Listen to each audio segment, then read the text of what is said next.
Welcome to Philosophy Playground, where today we dive into a journey through history and philosophy, uncovering the revolutionary thoughts of Immanuel Kant, a towering figure of the Enlightenment.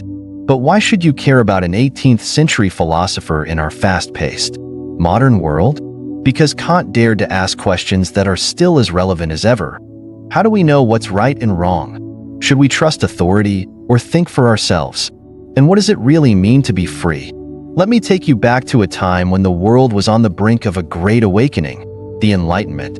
Picture an age when thinkers across Europe began questioning the authority of monarchs and religious institutions, demanding that reason and evidence become the guiding lights of human progress. While many pushed against tradition, few took this challenge as far and as rigorously as Immanuel Kant.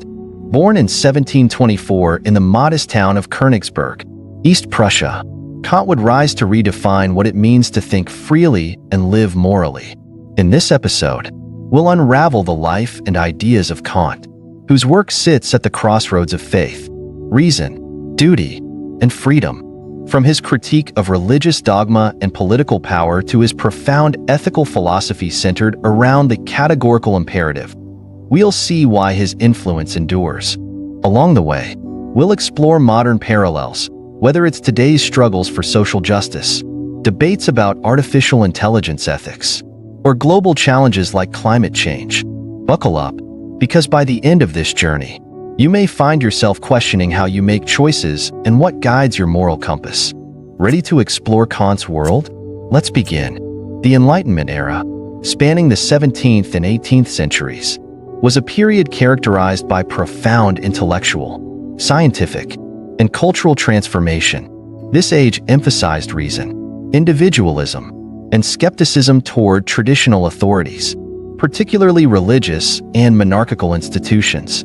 It was an era driven by the conviction that human reason and evidence could illuminate truths about the world, leading to advancements in science, politics, and human rights. Figures such as Voltaire, Rousseau, and John Locke championed critical thinking and the notion of individual liberty, pushing societies towards secular governance and a new respect for individual agency.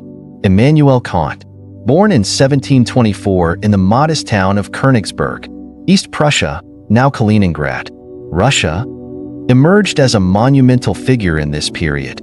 Kant's upbringing was deeply rooted in a pietistic Lutheran family, where religious devotion shaped daily life with strict moral codes and a focus on humility and discipline. Despite the stringent religious environment, Kant's exposure to pietism instilled a strong ethical foundation, which would later become central to his philosophical inquiries. Kant's early education reflected the societal tensions of the time, a juxtaposition of religious orthodoxy and emerging Enlightenment ideals. He attended the University of Königsberg, Albertina University, where he initially studied theology, driven by his family's religious inclinations. However, his interests soon veered toward natural sciences, mathematics, and philosophy, influenced by the works of Sir Isaac Newton, René Descartes, and other pioneers of the scientific revolution. Kant became captivated by the systematic application of reason to understand the physical universe. This intellectual awakening marked a pivotal shift in his thought process, steering him away from the dogmatic confines of religious teachings and toward a broader, more analytical exploration of knowledge. During his university years, Kant studied under Martin Knudsen, a philosopher and mathematician who introduced him to the works of Newton and Leibniz. Knudsen's influence extended beyond scientific theories. He also introduced Kant to debates about metaphysics and epistemology, planting seeds that would blossom into Kant's critical examination of human cognition. This period of study laid the groundwork for Kant's eventual synthesis of empiricism, which asserts that knowledge is derived from sensory experience, and rationalism, which posits that knowledge can arise from reason alone. The intellectual rigor of these debates highlighted for Kant the limits of both perspectives when taken to extremes, prompting his quest to reconcile these viewpoints. Königsberg in the mid-18th century was a bustling intellectual hub. Kant interacted with scholars, merchants, and travelers who brought diverse ideas and perspectives to this isolated Prussian outpost. These interactions deepened his awareness of societal and philosophical change sweeping across Europe. Kant's reflections on this evolving world led him to critique existing power structures, including religious and political authorities. For Kant, blind adherence to dogma, whether religious or political, was antithetical to the Enlightenment ideal of using reason as a guide to understanding and self-determination. However, Kant's critique was not a wholesale rejection of religion. Unlike some radical Enlightenment figures who called for a complete dismantling of religious institutions, Kant recognized the social utility of religion. He appreciated its role in fostering ethical behavior and social cohesion. Yet, he worried that reliance on religious doctrine without the exercise of reason risked stunting humanity's intellectual and moral growth. This tension between valuing religious tradition and advocating for critical independence became a defining element of his philosophy. Consider a parallel with modern influential figures navigating complex traditions and reforms. Think of leaders like Nelson Mandela, who, despite confronting apartheid's entrenched injustices, recognized the need for gradual reconciliation and institutional stability. Similarly, Kant aimed to bridge tradition and modernity, offering a framework where rational thought could coexist with ethical principles derived from religious contexts, without compromising intellectual freedom. Kant's transition from theological studies to philosophy was not merely a rejection of religious tenets. It was an affirmation of humanity's capacity for reason. By the time he began teaching and writing extensively, he had developed a reputation as a meticulous and rigorous thinker. He remained in Königsberg throughout his life, declining offers from prestigious institutions across Europe. This provincial stability contrasted with the radical dynamism of his thought and writings, which influenced generations far beyond his native city. Kant's foundational belief in the importance of enlightenment is exemplified in his famous essay, "What is Enlightenment?" In it, he defines enlightenment as humanity's emergence from self-imposed immaturity, urging individuals to think for themselves rather than rely on the authority of others. Sapir Ode, Dare to Know, became a rallying cry of his philosophy, a call to cultivate one's reasoning capacity and autonomy. This ethos mirrored Enlightenment thinkers like Thomas Jefferson, who drafted the U.S. Declaration of Independence, emphasizing the rights of individuals to self-governance and freedom of thought. Kant's insistence on intellectual independence was both a personal credo and a broader critique of society's prevailing norms. To fully grasp Kant's development as a thinker, one must understand the interplay between his personal experiences, religious heritage, and exposure to Enlightenment ideals. His early religious instruction, while at odds with Enlightenment values, paradoxically equipped him with the moral seriousness and intellectual discipline that became hallmarks of his philosophy. Kant would go on to articulate a vision where reason was paramount, not as a tool for undermining morality, but as the very foundation upon which ethical behavior and meaningful self-determination rested. In summary, Kant's early life reflects a microcosm of the Enlightenment's broader struggles. He was a product of both religious orthodoxy and intellectual liberation, navigating between tradition and reason. This duality shaped his philosophical endeavors and inspired his quest to define the limits and capabilities of human understanding. His journey from a pious youth in Königsberg to one of history's most influential philosophers exemplifies the Enlightenment spirit, a relentless pursuit of knowledge grounded in reason, tempered by ethical considerations, and aware of the complex interplay between tradition and progress. Immanuel Kant's break with traditionalism reflects a critical turning point in both his life and the trajectory of Enlightenment thought. His growing skepticism of religious and political authorities was deeply influenced by the intellectual currents of his time. Kant's critical approach was not born out of sheer rebellion, but rather a reasoned belief that human freedom and moral autonomy required a departure from blind adherence to established norms and external authority. Kant's formative years in Königsberg were marked by exposure to rigid pietism, a Protestant movement that emphasized personal piety and strict moral behavior. Although this religious upbringing shaped Kant's ethical outlook, it also exposed him to the dangers of dogmatism and unquestioning obedience. Over time, Kant became deeply critical of religious doctrines that demanded blind faith and discouraged independent thought. His philosophical inquiries led him to view reason as the highest authority for guiding human life. To Kant, the Enlightenment was a call to courageously use one's own intellect without relying on the dictates of religious institutions or the decrees of political rulers. In his famous essay, What is Enlightenment?, Kant defined enlightenment as man's emergence from his self-imposed immaturity, urging people to think independently and reject the comfort of imposed guidance. Kant's skepticism toward traditional authority was not merely theoretical. He lived in a time when the power of the church and state was intertwined, often stifling individual freedom and suppressing dissenting views. In 18th-century Prussia, the state wielded substantial control over religious practices, and deviations from official doctrines could result in severe punishment. Kant, recognizing the dangers of such centralized control, argued that reason, not coercive authority, should be the basis for moral and political decision-making. He was particularly critical of rulers who demanded loyalty without question, viewing such demands as an affront to human dignity and autonomy.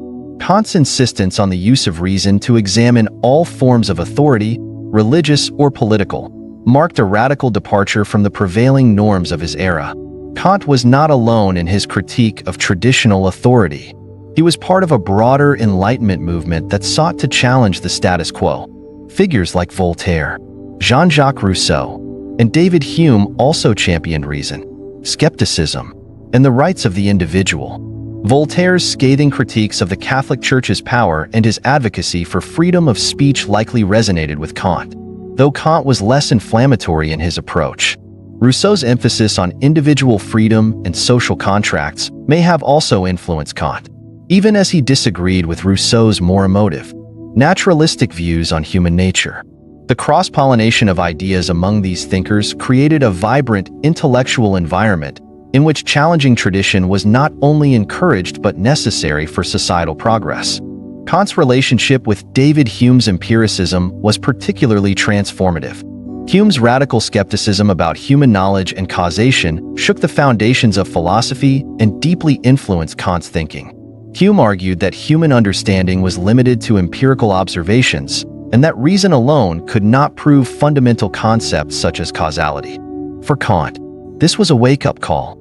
He famously wrote that Hume awoke him from his dogmatic slumber. In response, Kant sought to reconcile the limitations of empiricism with the rationalist belief in the power of reason. The result was his groundbreaking work, Critique of Pure Reason, which attempted to establish the limits and scope of human knowledge. By doing so, Kant provided a framework in which human cognition was both empowered and humbled. Reason could discern the conditions for knowledge, but it could not grasp things as they exist independently of human experience. In addition to his philosophical engagement with contemporaries, Kant's critique of traditionalism extended to political thought. The Prussian state, under Frederick the Great, was seen by many as an enlightened monarchy. Frederick's policies promoted religious tolerance and intellectual freedom to a certain extent, but the king's control over civil and religious life remained significant.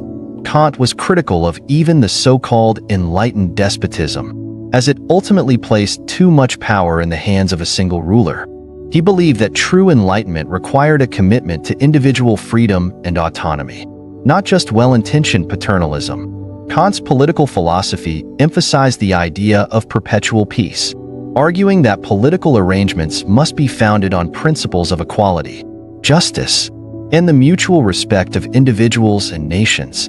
To illustrate the broader relevance of Kant's critique, consider parallels with modern figures who challenged traditional authority. Mahatma Gandhi's resistance against British colonial rule in India and Martin Luther King Jr.'s fight for civil rights in the United States exemplify the kind of moral courage Kant admired. Both leaders, in their own ways, demanded that political and social systems be subjected to the scrutiny of reason and justice. Gandhi's philosophy of nonviolent resistance, rooted in moral principles, aligns with Kant's insistence on acting according to universal ethical laws.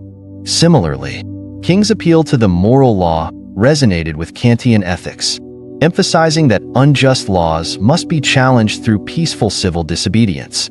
Kant's break with traditionalism was not about destroying the institutions of religion and government, but reforming them to align with the demands of reason, freedom, and moral duty.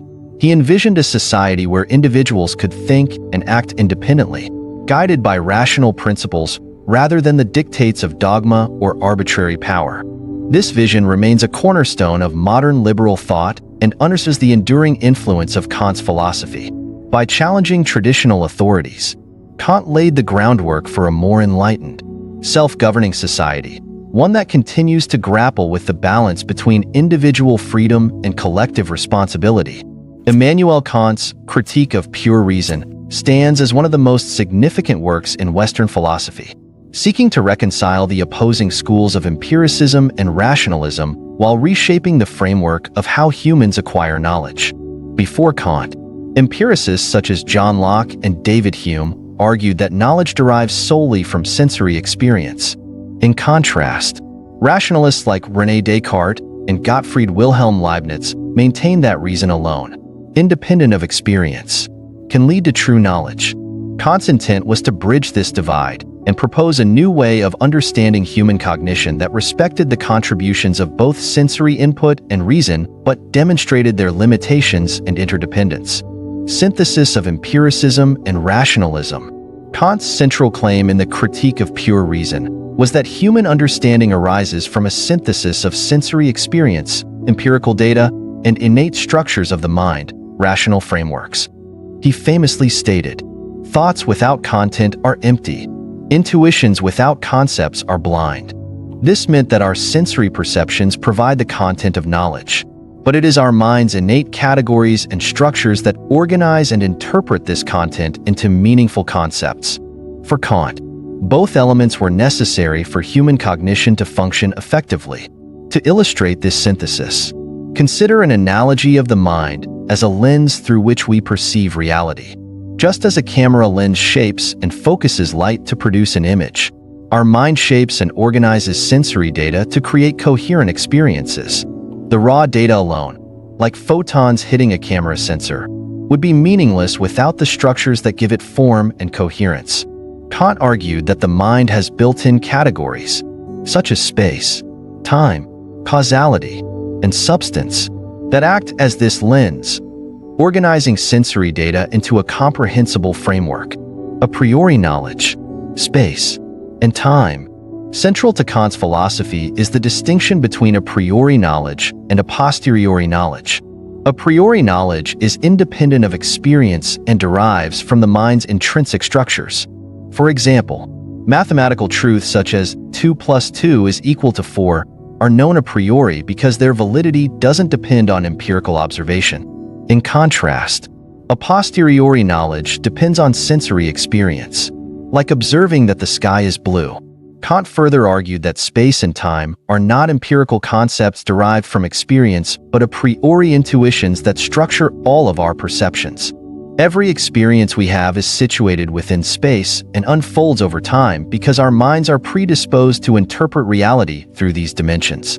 Without these innate structures, Kant suggested, experience itself would be chaotic and incomprehensible. A practical way to understand this is to consider virtual reality, VR, experiences. When you put on a VR headset, the virtual environment you perceive is structured within the dimensions of space and time, even though it is a digital simulation. This illustrates Kant's claim that our perception of reality is shaped by the structures of our mind, not just by external stimuli. Empirical versus rational debate. The debate between empiricism and rationalism continues to manifest in various fields today, particularly in the tension between scientific research methods and philosophical reasoning. Empiricism underlies the scientific method, which emphasizes observation, experimentation, and data collection as the primary means of acquiring knowledge.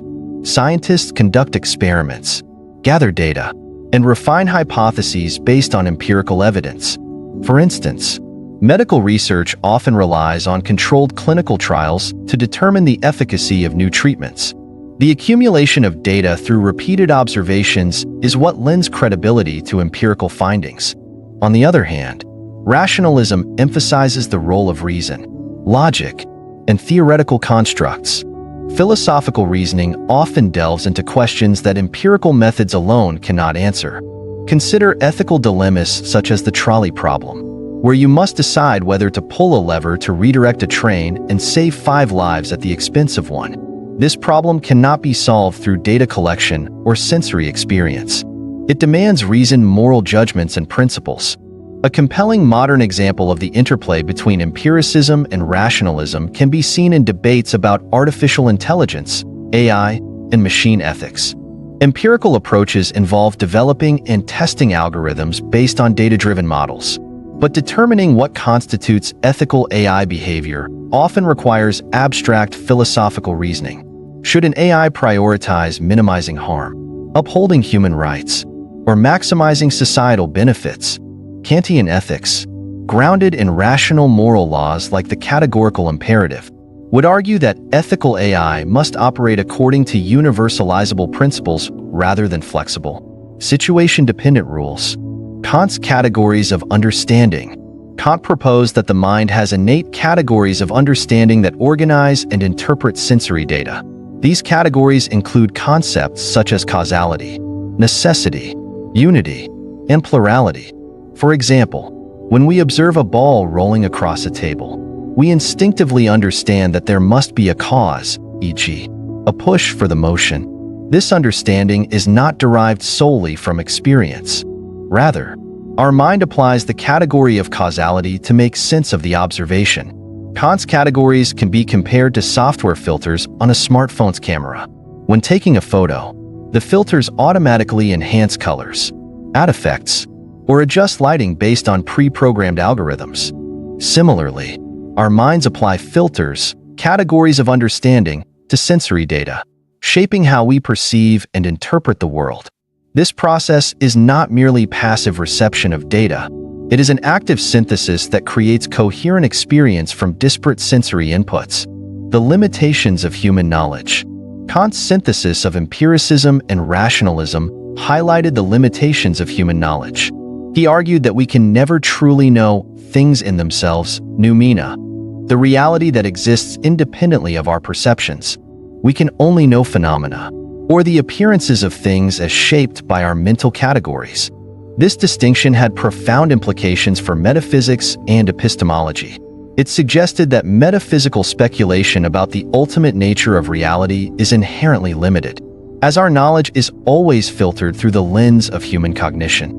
This insight continues to influence philosophical debates about the limits of human understanding. Consider quantum mechanics, a field that challenges our intuitive concepts of causality and determinism. Physicists observe phenomena that defy classical explanations, such as particles existing in multiple states simultaneously. While empirical data drives these discoveries, the interpretation often requires abstract, counterintuitive reasoning that stretches the boundaries of human comprehension.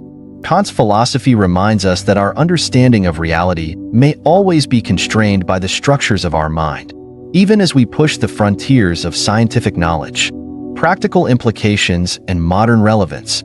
Kant's synthesis of empiricism and rationalism offers a valuable framework for addressing contemporary issues. In politics, for example, debates often arise between empirical evidence and ideological principles. Policymakers must balance data-driven approaches, e.g., economic statistics, crime rates, with normative considerations about justice, equality, and human rights. Kantian philosophy, with its emphasis on reasoned principles and the limitations of empirical knowledge, provides a way to navigate these complexities. A relevant example is the climate change debate. Empirical data clearly demonstrates the impact of human activities on global warming, but crafting effective policies requires more than just data. It demands ethical reasoning about intergenerational justice, global responsibility, and economic equity. Kant's framework suggests that while empirical evidence is essential, it must be guided by rational principles that respect human dignity and the moral obligations we owe to future generations. In conclusion, Kant's critique of pure reason reshaped the philosophical landscape by synthesizing empiricism and rationalism and establishing a new way of understanding human cognition. His insights into a priori knowledge, space, time, and the limitations of human understanding continue to influence fields ranging from science to ethics and politics. By recognizing the interplay between sensory experience and reason, Kant provided a foundation for navigating complex dilemmas that require both empirical evidence and rational deliberation. His philosophy remains a vital guide for understanding the complexities of human knowledge and moral action in an ever-changing world. Immanuel Kant's ethical framework, centered around the concept of the categorical imperative, stands as one of the most influential systems in moral philosophy. At its core, Kantian ethics emphasizes duty, moral law, and the application of reason as the foundation for ethical action. Unlike consequentialist theories such as utilitarianism, which judge the morality of actions based on their outcomes, Kantian ethics focuses on the inherent moral worth of an action and the intention behind it. For Kant, moral principles are not contingent on personal desires or external consequences, but are instead grounded in universal, rational principles. Introduction to Kant's ethical framework. The categorical imperative is Kant's formulation for determining moral action. He proposed that ethical actions must conform to a universal law that any rational being could will to be a guiding principle for everyone. This contrasts with what Kant calls hypothetical imperatives, which are conditional and depend on achieving specific outcomes, e.g., if you want to be healthy, exercise regularly. The categorical imperative, on the other hand, is absolute and unconditional. It applies to all rational beings at all times, regardless of personal goals or circumstances. Kant offered several formulations of the categorical imperative, but the most well-known states, act only according to that maxim whereby you can at the same time will that it should become a universal law. In simpler terms, before acting, one must ask, what if everyone did this? If the action leads to a contradiction or an undesirable world, it is morally impermissible. This emphasis on universalizability ensures that moral principles are impartial and consistent. Real-life scenarios illustrating the categorical imperative. To understand Kant's principle in action, consider the act of lying. Suppose a person is tempted to lie to avoid embarrassment. According to the categorical imperative, they must ask whether they can will that lying become a universal law, that everyone lies whenever it suits them. If everyone lied, trust would collapse, and communication would become impossible. Thus, lying cannot be morally justified, as it would lead to a contradiction in the fabric of society. This contrasts sharply with utilitarian ethics, which might justify lying if it leads to a greater overall benefit. Consider a powerful contemporary example. Whistleblowing. Suppose an employee discovers illegal activities within their company and faces a moral dilemma about whether to expose the wrongdoing. From a utilitarian perspective, the decision might hinge on the consequences, balancing harm to the company's reputation against potential justice for those harmed. For Kant, however, the focus would be on the duty to truth and justice. If the maxim "expose wrongdoing" can be consistently universalized without contradiction, the act becomes a moral duty, regardless of the consequences. The categorical imperative versus the golden rule. Kant's categorical imperative bears some resemblance to the golden rule, which states, "Do unto others as you would have them do unto you." Both emphasize moral reciprocity and treating others ethically. However, there is a critical distinction. The golden rule is based on subjective preference, what one wants others to do to them, while the categorical imperative is grounded in objective, rational principles that apply universally. Kant's approach is secular and focuses on moral universality through reason alone, avoiding the variability of personal desires and cultural norms. To illustrate this difference, consider a scenario involving religious tolerance. A person might wish to be treated kindly and respectfully regardless of their beliefs, which aligns with the golden rule. However, Kant would argue that respect for religious freedom must be upheld because it is a rational principle that can be consistently universalized, even if a person did not care about religious tolerance for themselves. they would still be bound by a rational duty to respect others' beliefs under the categorical imperative. Critical analysis of the categorical imperative. While Kant's ethical system is admired for its consistency and emphasis on moral duty, it has also been subject to significant critique. One common criticism is the potential rigidity of Kantian ethics. Because the categorical imperative focuses on universal laws and adherence to duty, it can lead to morally inflexible conclusions in complex situations. Consider a classic thought experiment. Suppose you are hiding a friend from a murderer, and the murderer asks if you are sheltering anyone. According to the categorical imperative, lying is inherently wrong and cannot be universalized. Thus, Kantian ethics would require you to tell the truth, even though it leads to potentially disastrous consequences, a rigid stance that many find morally troubling. Critics argue that Kant's rigid adherence to rules overlooks the nuanced realities of human life and moral complexity. In response, Kantian scholars might emphasize that the categorical imperative does not demand blind adherence, but careful deliberation about the maxims one chooses to act upon. They may also point out that some maxims can be nuanced to account for context, e.g., do not lie unless it prevents great harm, though this risks diluting the clarity and universality of Kant's moral laws. Another critique concerns the assumption that all rational beings will arrive at the same moral conclusions through the categorical imperative. This assumption ignores the influence of cultural, psychological, and experiential differences on human reasoning. While Kant sought to establish a universal foundation for ethics, critics contend that moral reasoning is often influenced by subjective factors, making true universality challenging to achieve. Modern implications of the categorical imperative. Kant's ethical framework continues to influence contemporary debates in fields such as artificial intelligence, AI, bioethics, and global politics. Consider the ethics of AI decision-making. As AI systems become more autonomous, there is an urgent need to ensure that they act according to ethical principles. From a Kantian perspective, an AI system must follow maxims that can be consistently universalized without contradiction. For example, an autonomous vehicle's decision-making process in an emergency situation, e.g., choosing whom to prioritize in a collision, should be guided by principles that respect human dignity and treat all lives as equally valuable.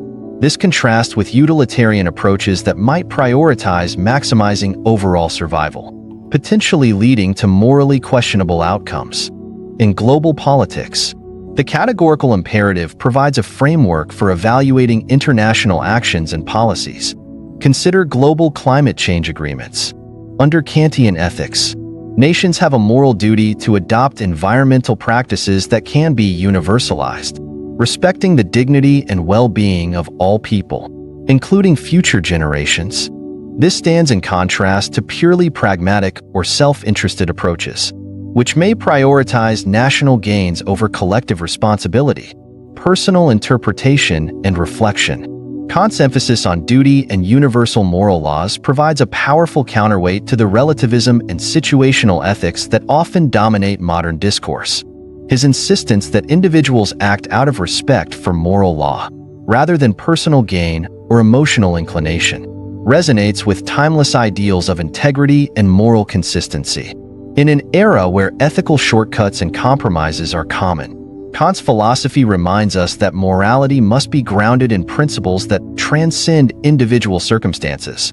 However, I believe that Kant's framework can benefit from a degree of flexibility without sacrificing its core commitment to rational moral law. While the categorical imperative provides a robust foundation for evaluating moral actions, real-world ethical dilemmas often require balancing competing duties and principles. This tension can be navigated by combining Kantian ethics with a pragmatic understanding of context, ensuring that moral duties remain relevant and applicable without becoming dogmatic. In conclusion, Kant's ethical framework, centered on the categorical imperative, offers a profound vision of moral duty grounded in reason and universalizability. By treating all rational beings as ends in themselves and adhering to principles that can be consistently applied, Kantian ethics challenges us to act with integrity and moral courage. While it may be criticized for its rigidity, Its commitment to rational moral laws provides a compelling counterbalance to the often inconsistent and self-serving ethical norms of contemporary society. Whether applied to the ethics of AI, international relations, or personal conduct, Kant's philosophy continues to guide and challenge us to live according to principles that uphold the dignity and worth of all human beings. Immanuel Kant's philosophy, particularly his moral principles and emphasis on reason, has inspired numerous historical and modern figures, shaping how societies and individuals grapple with ethical and moral challenges. His influence spans across generations, weaving through philosophical, political, and social transformations. By exploring historical figures influenced by Kant and examining contemporary scenarios that challenge Kant's moral framework, we can appreciate the enduring relevance and complexity of his theories. Historical figures influenced by Kant: Georg Wilhelm Friedrich Hegel. Among those deeply influenced by Kant, Georg Wilhelm Friedrich Hegel stands out as one of the most notable. Although Hegel later diverged from Kant's strict emphasis on the individual's use of reason, he built upon and challenged Kant's framework. Kant's idea that reality is shaped by the human mind's categories served as a springboard for Hegel's dialectical approach to philosophy, wherein contradictions and opposing forces drive historical and social progress. While Kant saw the individual's reason as the pinnacle of moral action, Hegel extended this to a collective, emphasizing the development of ethical life within the state and society. Friedrich Nietzsche, a radical critic of Kantian ethics, represents another major figure profoundly influenced by Kant. Nietzsche grappled with Kant's moral rigidity and commitment to universal laws, ultimately rejecting the notion of objective moral principles. However, Nietzsche's engagement with Kant underscored the depth and complexity of Kant's ethical philosophy. In his critique of slave morality and emphasis on individual will to power, Nietzsche explored the limits and consequences of Kantian duty-driven morality, questioning its relevance in a world driven by human instincts, desires, and power dynamics. Influential statesmen and leaders, Kant's ethical philosophy also impacted political leaders such as Woodrow Wilson, whose vision for a League of Nations reflected Kant's call for perpetual peace and global cooperation. Kant's essay, Perpetual Peace, a philosophical sketch, outlined a vision of a world where nations abide by a common rule of law, foreshadowing modern international organizations like the United Nations. Wilson's belief in international diplomacy, self-determination, and collective security echoes Kant's idealistic commitment to moral principles on a global scale, even as it faced real-world challenges and complexities. Modern scenarios testing Kant's moral principles. Whistleblower cases. Edward Snowden. The case of Edward Snowden, who exposed widespread government surveillance, provides a compelling modern test of Kant's moral philosophy. From a Kantian perspective, whistleblowing raises questions about duty, truth-telling, and loyalty. Snowden justified his actions by appealing to the higher moral duty of exposing wrongdoing and protecting citizens' rights to privacy. The categorical imperative would require us to evaluate the maxim underlying his actions. If everyone exposed classified information whenever they believed it was morally justified, would that undermine national security and trust? Kantian ethics might suggest that Snowden's duty to truth and transparency outweighed loyalty to the government, as long as his actions adhered to principles that could be universalized without contradiction. However, critics argue that Kant's framework can be inflexible in complex situations like this. Would a world where every sensitive matter is publicly exposed lead to chaos? Kant's insistence on moral consistency forces difficult reflections on where the line between duty to truth and duty to security should be drawn, revealing the challenges of applying absolute principles to nuanced, real-world dilemmas. Ethical dilemmas faced by leaders. Angela Merkel's refugee policy. Former German Chancellor Angela Merkel's decision to open Germany's borders to refugees during the 2015 migrant crisis demonstrates the tension between Kantian moral duties and practical considerations. Merkel invoked humanitarian duty and the universal moral obligation to help those in need, aligning with Kantian ethics that emphasize treating all human beings as ends in themselves. by prioritizing moral duty over potential political backlash and social strain. Merkel exemplified Kant's commitment to ethical principles. Yet, this decision also highlighted the challenges of Kantian ethics in global politics. Critics argued that such policies strained social systems, raised security concerns, and fueled nationalist backlash. Kant's categorical imperative would demand consistent humanitarian treatment for all refugees, regardless of the potential consequences, illustrating the tension between ethical universality and the practical realities of governance. Personal interpretation and reflections on Kant's theories. Kant's emphasis on universal moral principles and duty-based ethics provides a powerful framework for addressing moral and ethical dilemmas. His insistence on treating individuals as ends in themselves resonates deeply in discussions about human rights, equality, and justice. Yet, the application of Kant's theories to complex, real-world scenarios often reveals their limitations and potential rigidity. Autonomy and personal responsibility. Kant's commitment to individual autonomy and moral duty underscores the importance of personal responsibility. His philosophy reminds us that true moral action arises from adherence to principles derived from reason, not from external pressures or personal inclinations. This idea finds resonance in contemporary debates about personal accountability in leadership and public service. Leaders who act with integrity, guided by duty to ethical principles, embody Kant's vision of moral autonomy. Consider, for example, the actions of whistleblowers, activists, and human rights advocates, figures like Malala Yousafzai, who risked her life to advocate for girls' education, exemplify Kantian duty-driven morality. Malala's unwavering commitment to the principle of education for all, despite facing violence and opposition, aligns with Kant's emphasis on acting according to universalizable principles, regardless of personal cost, collective morality, and societal norms. Kant's philosophy also challenges us to consider the role of collective morality and societal norms. While Kant emphasized individual moral duty, he recognized the importance of a moral community governed by shared principles. In today's interconnected world, global challenges such as climate change, human rights violations, and economic inequality demand collective moral action. Applying Kant's categorical imperative to these issues requires individuals and nations to adopt principles that can be consistently universalized, such as reducing carbon emissions or protecting vulnerable populations. However, Kantian ethics may struggle with the practical complexities of collective action. For example, efforts to address climate change often involve compromises and trade-offs that may not align perfectly with universal moral laws. Should nations prioritize their economic interests or adhere strictly to global environmental agreements? Kant's philosophy provides a moral compass, but does not always offer clear answers to such complex dilemmas. Analogies and modern connections. To illustrate the challenges and relevance of Kant's theories, consider the ethical implications of artificial intelligence, AI, development.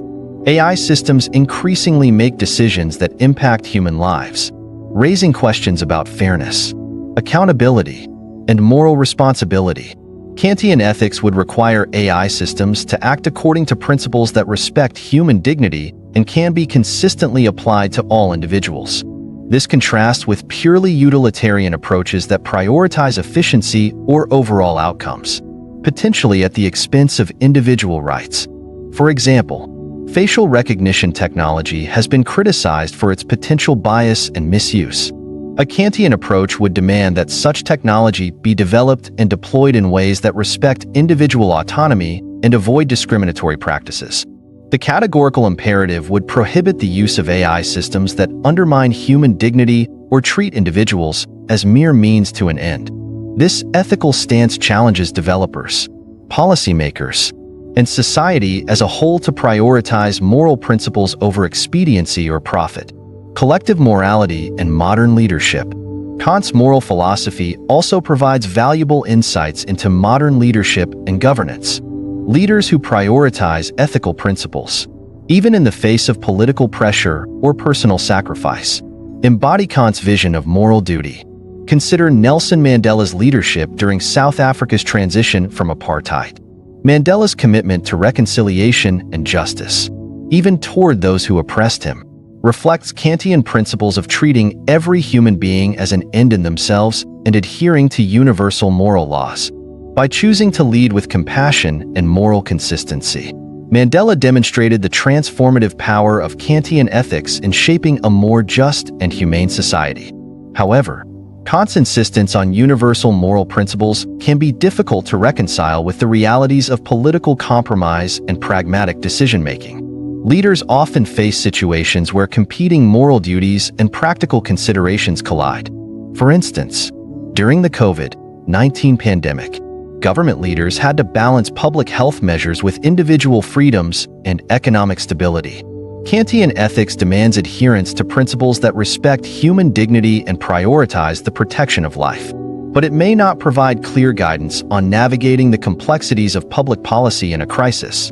In conclusion, Kant's moral philosophy, centered on the categorical imperative and the duty to act according to universalizable principles, continues to challenge and inspire individuals and societies. By examining historical figures, modern leaders, and contemporary dilemmas, we can appreciate both the strengths and limitations of Kantian ethics. While Kant's emphasis on moral consistency and individual autonomy provides a powerful framework for ethical action, applying his theories to complex real-world scenarios often requires careful deliberation and adaptation. Kant's legacy endures as a reminder that true moral action demands courage, integrity, and a commitment to principles that respect the dignity and worth of every human being. Immanuel Kant's legacy in philosophy, politics, and the social sciences is vast and enduring. His influence permeates various disciplines, shaping how societies understand moral duty, human autonomy, and rationality. Kant's commitment to reason and universal moral principles remains a foundation for ethical decision-making and public policy. His ideas continue to provoke debate, inform governance structures, and inspire movements centered on human rights and justice. Kant's influence on modern philosophy.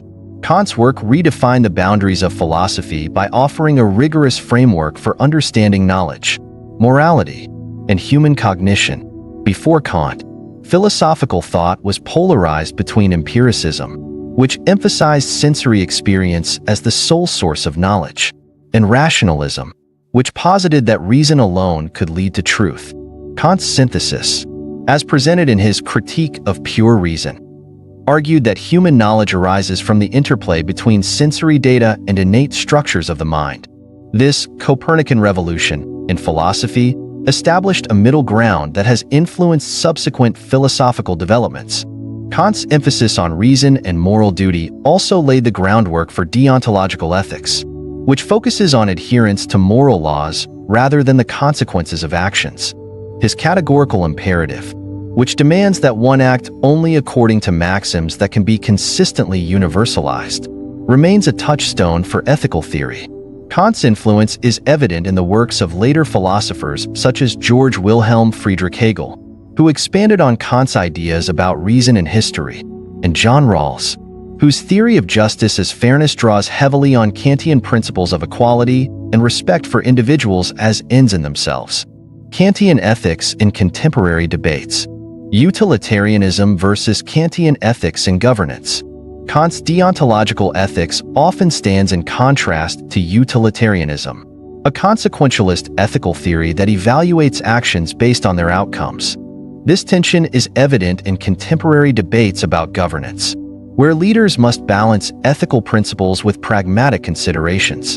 For example, utilitarianism might justify policies that maximize overall welfare, even if they involve ethically questionable actions.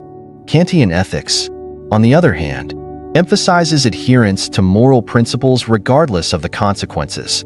Consider the debate over drone strikes in military conflicts.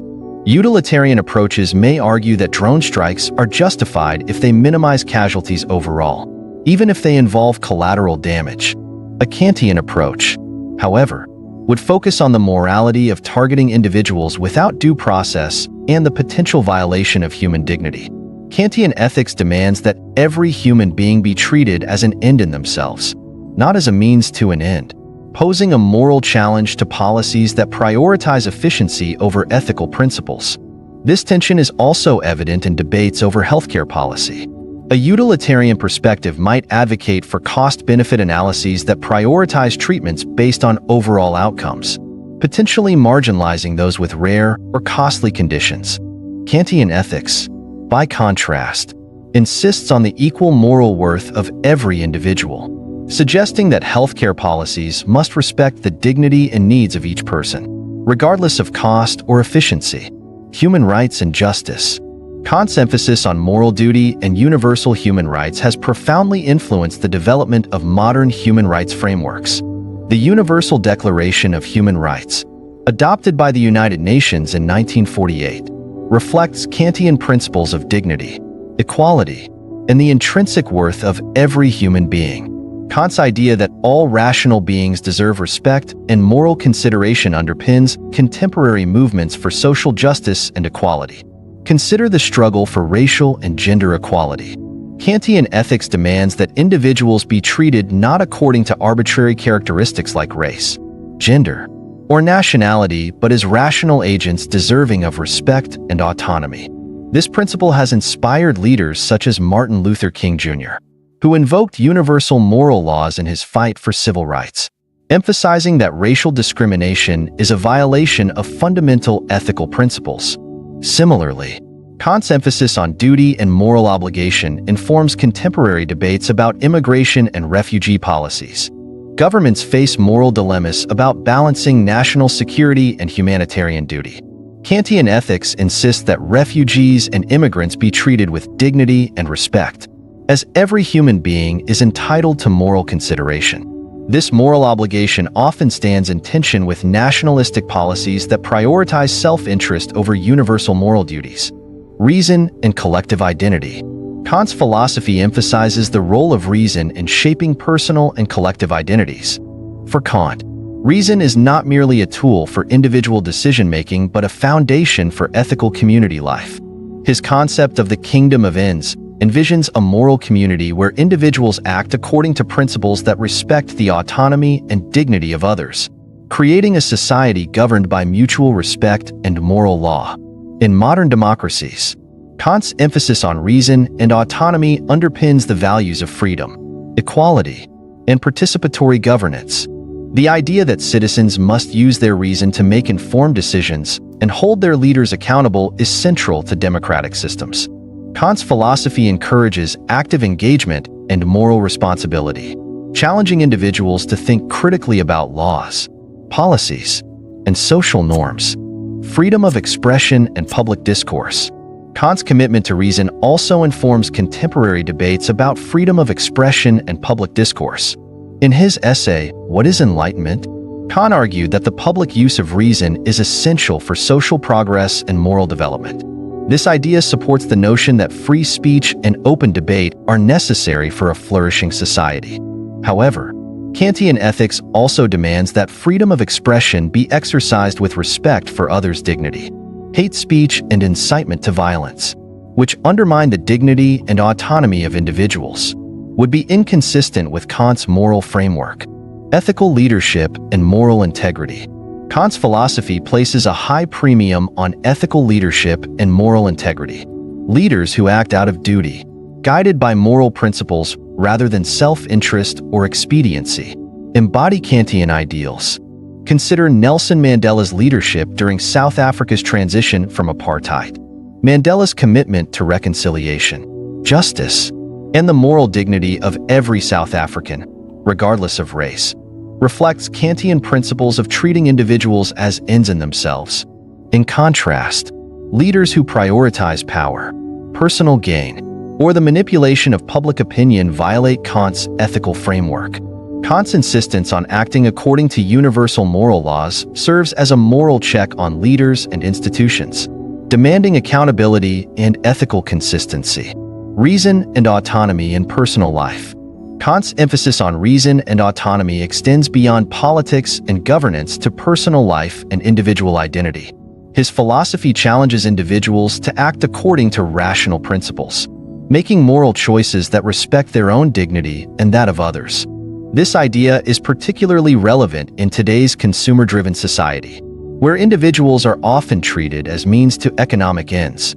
For example, Kantian ethics would critique practices that exploit workers, commodify human relationships, or prioritize profit over human well-being. The principle of treating individuals as ends in themselves demands that economic and social systems respect human dignity and provide opportunities for individuals to flourish. This moral vision resonates with movements for labor rights, corporate social responsibility, and ethical consumerism, technological ethics, and AI. Kant's philosophy also provides a framework for addressing ethical challenges posed by technological advancements, such as artificial intelligence, AI, and data privacy. As AI systems become increasingly autonomous, ethical questions arise about accountability, fairness, and the impact on human autonomy. Kantian ethics demands that AI systems be designed and implemented in ways that respect human dignity, avoid discrimination, and promote fairness. This contrasts with purely utilitarian approaches that prioritize efficiency or profitability at the expense of ethical principles. Consider facial recognition technology, which has been criticized for its potential bias and misuse. A Kantian approach would insist that such technology be used only in ways that respect individual autonomy and avoid treating people as mere data points. This ethical stance challenges developers, policymakers, and society to prioritize human dignity over convenience or profit. Conclusion: the enduring relevance of Kant's legacy. Immanuel Kant's philosophy remains a powerful force in shaping modern thought, challenging individuals and societies to act according to reason and universal moral principles. His emphasis on moral duty, human dignity, and the role of reason continues to inspire movements for justice, ethical leadership, and human rights. While Kant's theories may be criticized for their rigidity or idealism, their enduring relevance lies in their capacity to guide moral action in a complex and often contradictory world. By engaging with Kant's legacy, we are reminded that true moral progress requires courage, integrity, and a commitment to principles that respect the dignity and worth of every human being. Immanuel Kant's philosophy centers on the power of human reason, the importance of moral duty, and the pursuit of ethical principles that apply universally. At its core, Kantian ethics challenges us to act not based on impulse, convenience, or even perceived outcomes, but from a deep-seated commitment to moral laws that respect the dignity and autonomy of every person. This emphasis on duty and universality continues to shape modern debates about ethics, governance, and individual conduct, encouraging us to rise above narrow self-interest and act in ways that uphold justice and human dignity. Key takeaways from Kant's philosophy. Kant's insistence that reason guides moral action is both empowering and demanding. He posits that all rational beings have the capacity to discern and act according to moral laws through reason alone. This means that ethical behavior is not merely a matter of social norms, personal preferences, or cultural traditions.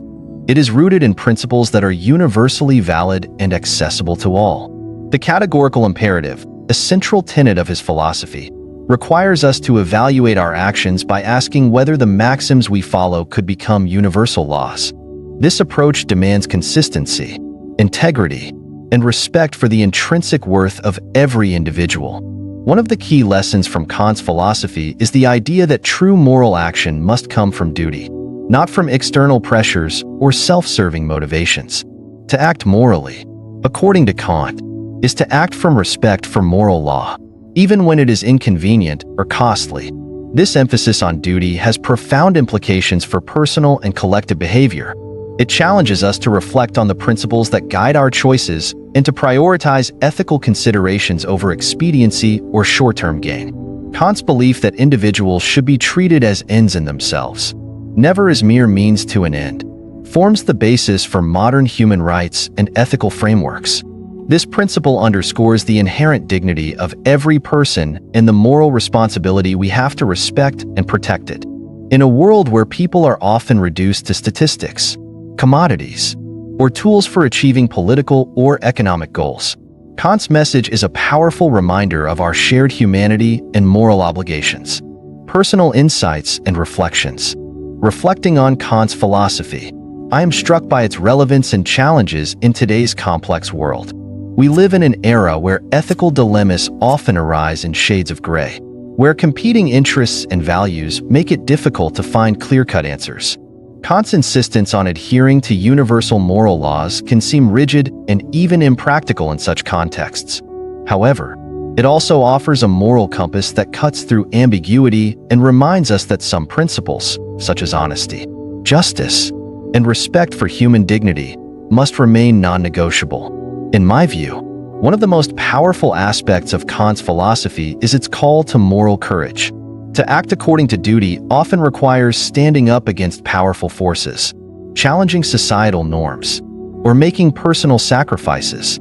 Leaders like Nelson Mandela, who sought reconciliation and justice despite immense personal suffering, exemplify the kind of moral integrity that Kant championed. Such examples inspire us to consider our own actions and whether we are willing to act from principle, even when it is difficult. Kant's emphasis on reason also encourages us to think critically about the world around us.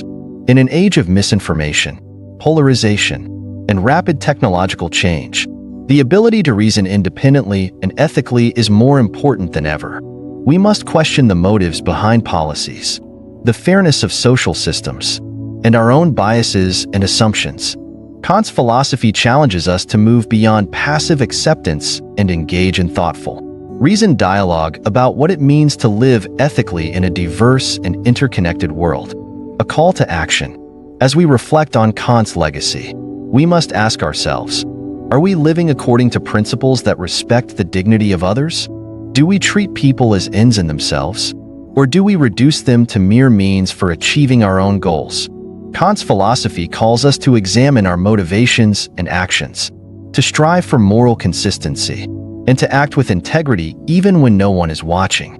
In practical terms, this means making choices that align with our values and standing up for what is right, even when it is unpopular or inconvenient. It means challenging injustice wherever we see it and advocating for policies and practices that respect human rights and dignity. It means listening to others with empathy and respect, recognizing that each person has intrinsic worth. In the words of Kant himself, two things fill the mind with ever-increasing wonder and awe, the more often and the more intensely the reflection dwells on them. The starry heavens above me and the moral law within me. This quote encapsulates Kant's belief in the profound potential of human reason and morality. It reminds us that, despite our flaws and limitations, we are capable of reaching for something higher, of striving for a more just, compassionate, and rational world. As we navigate the challenges of our time, let us remember that true enlightenment comes not from passive knowledge, but from the active pursuit of moral principles that elevate and unite us as human beings. Kant's philosophy calls us to live thoughtfully, act courageously, and respect the dignity of all, an enduring challenge and a hopeful vision for humanity's moral progress.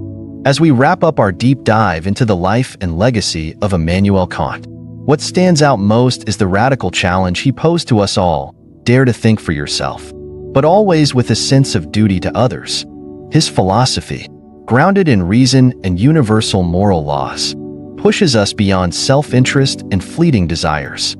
It calls for moral courage in the face of adversity and consistency in the pursuit of justice and dignity for all.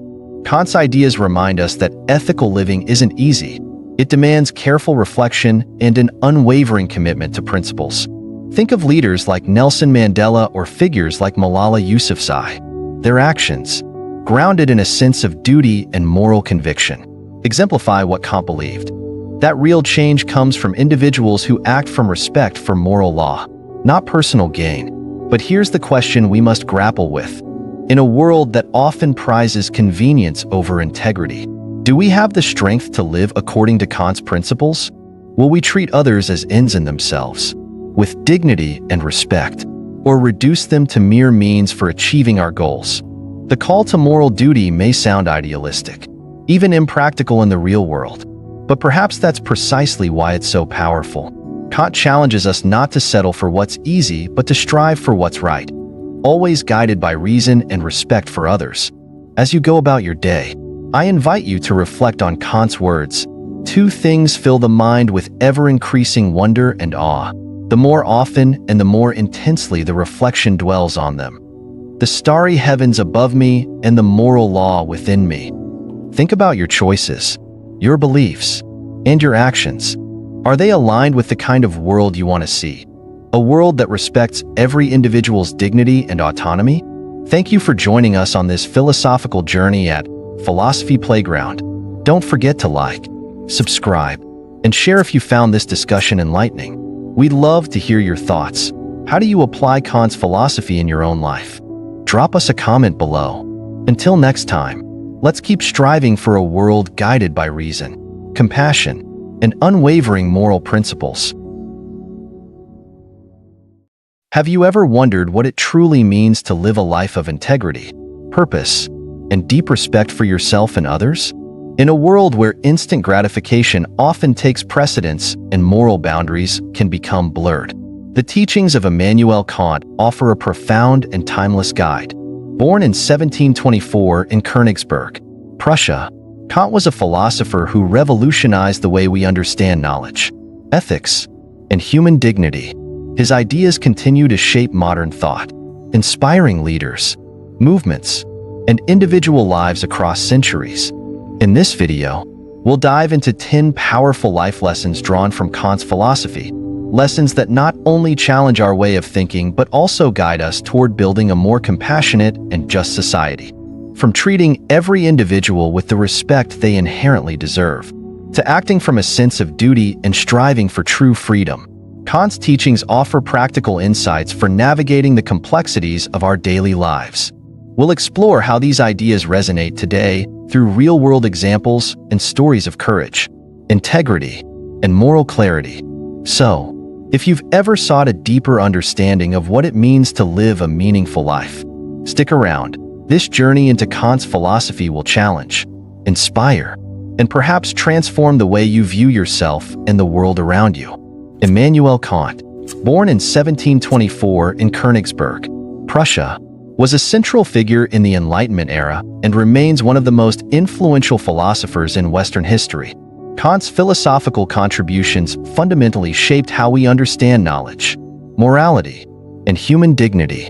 He proposed that human knowledge arises from the interplay between sensory experiences and innate mental structures, a revolutionary idea outlined in his seminal work, Critique of Pure Reason. This approach, known as transcendental idealism, argued that human perception shapes our experience of reality. Kant's moral philosophy emphasized that ethical actions must be guided by reason and adhere to universal principles.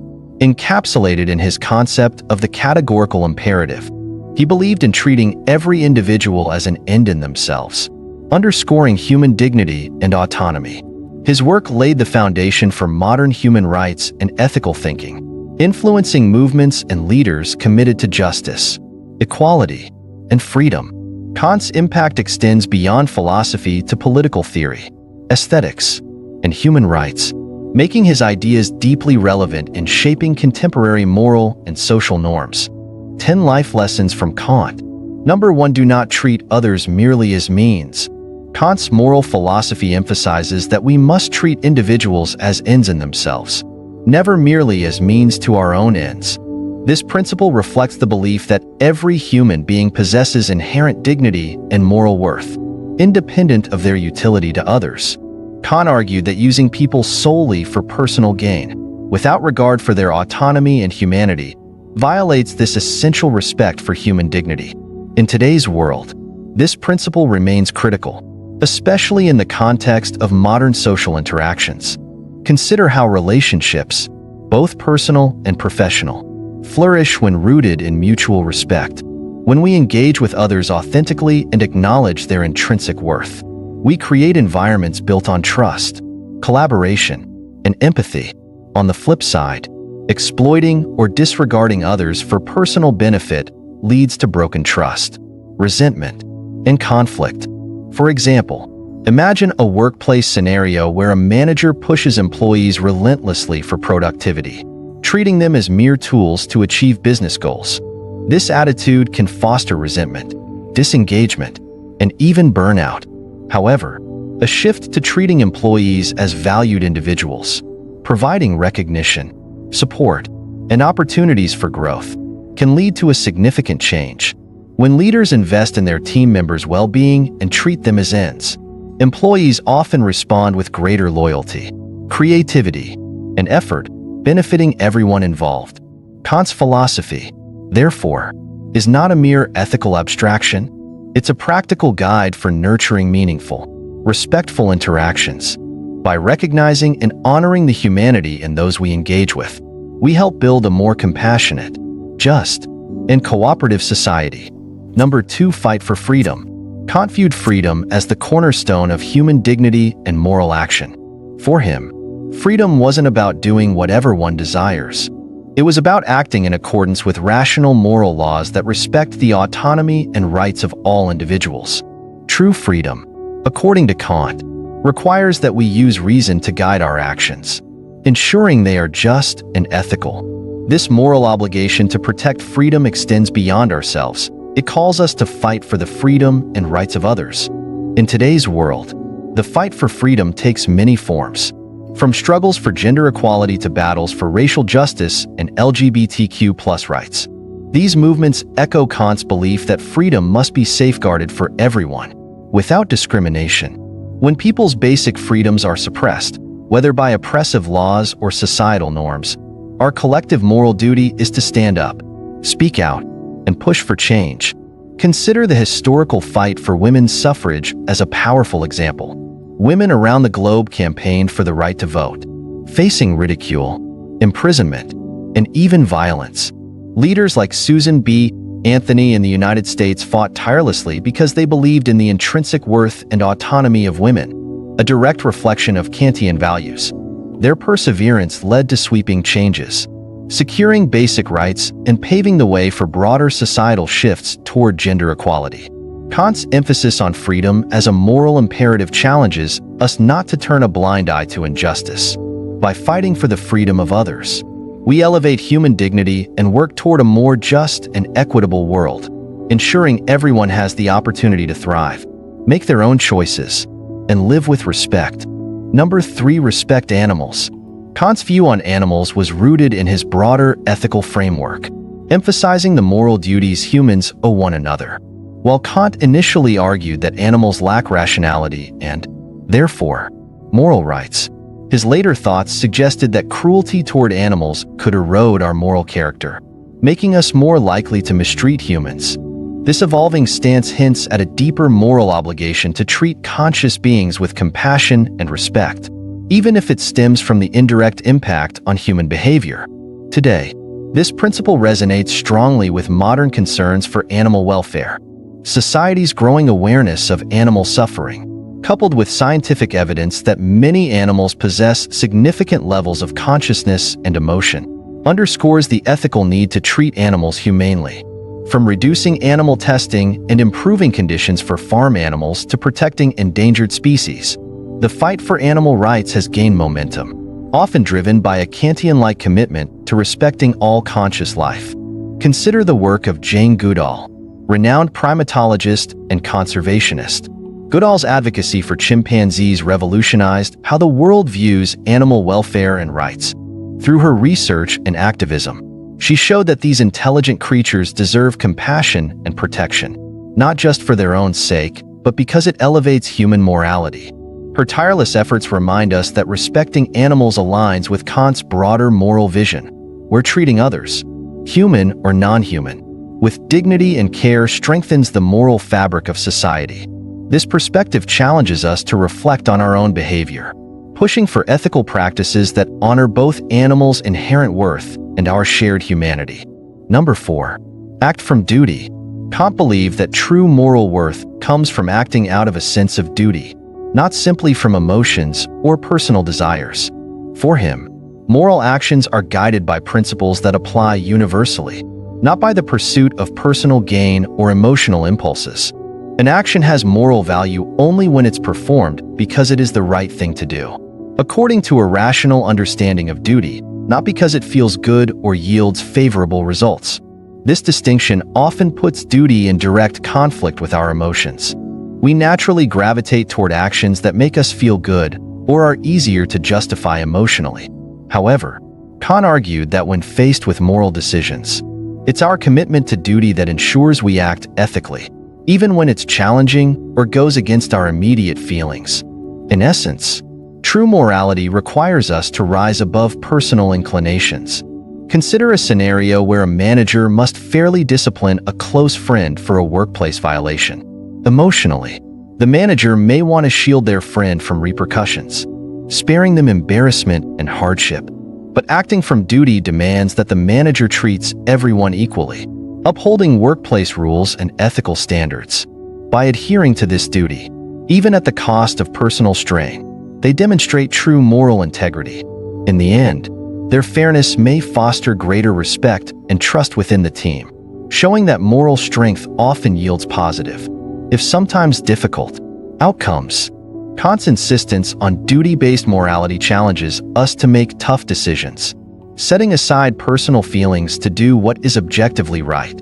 This commitment to duty safeguards justice and ethical consistency, even when emotions push us in another direction.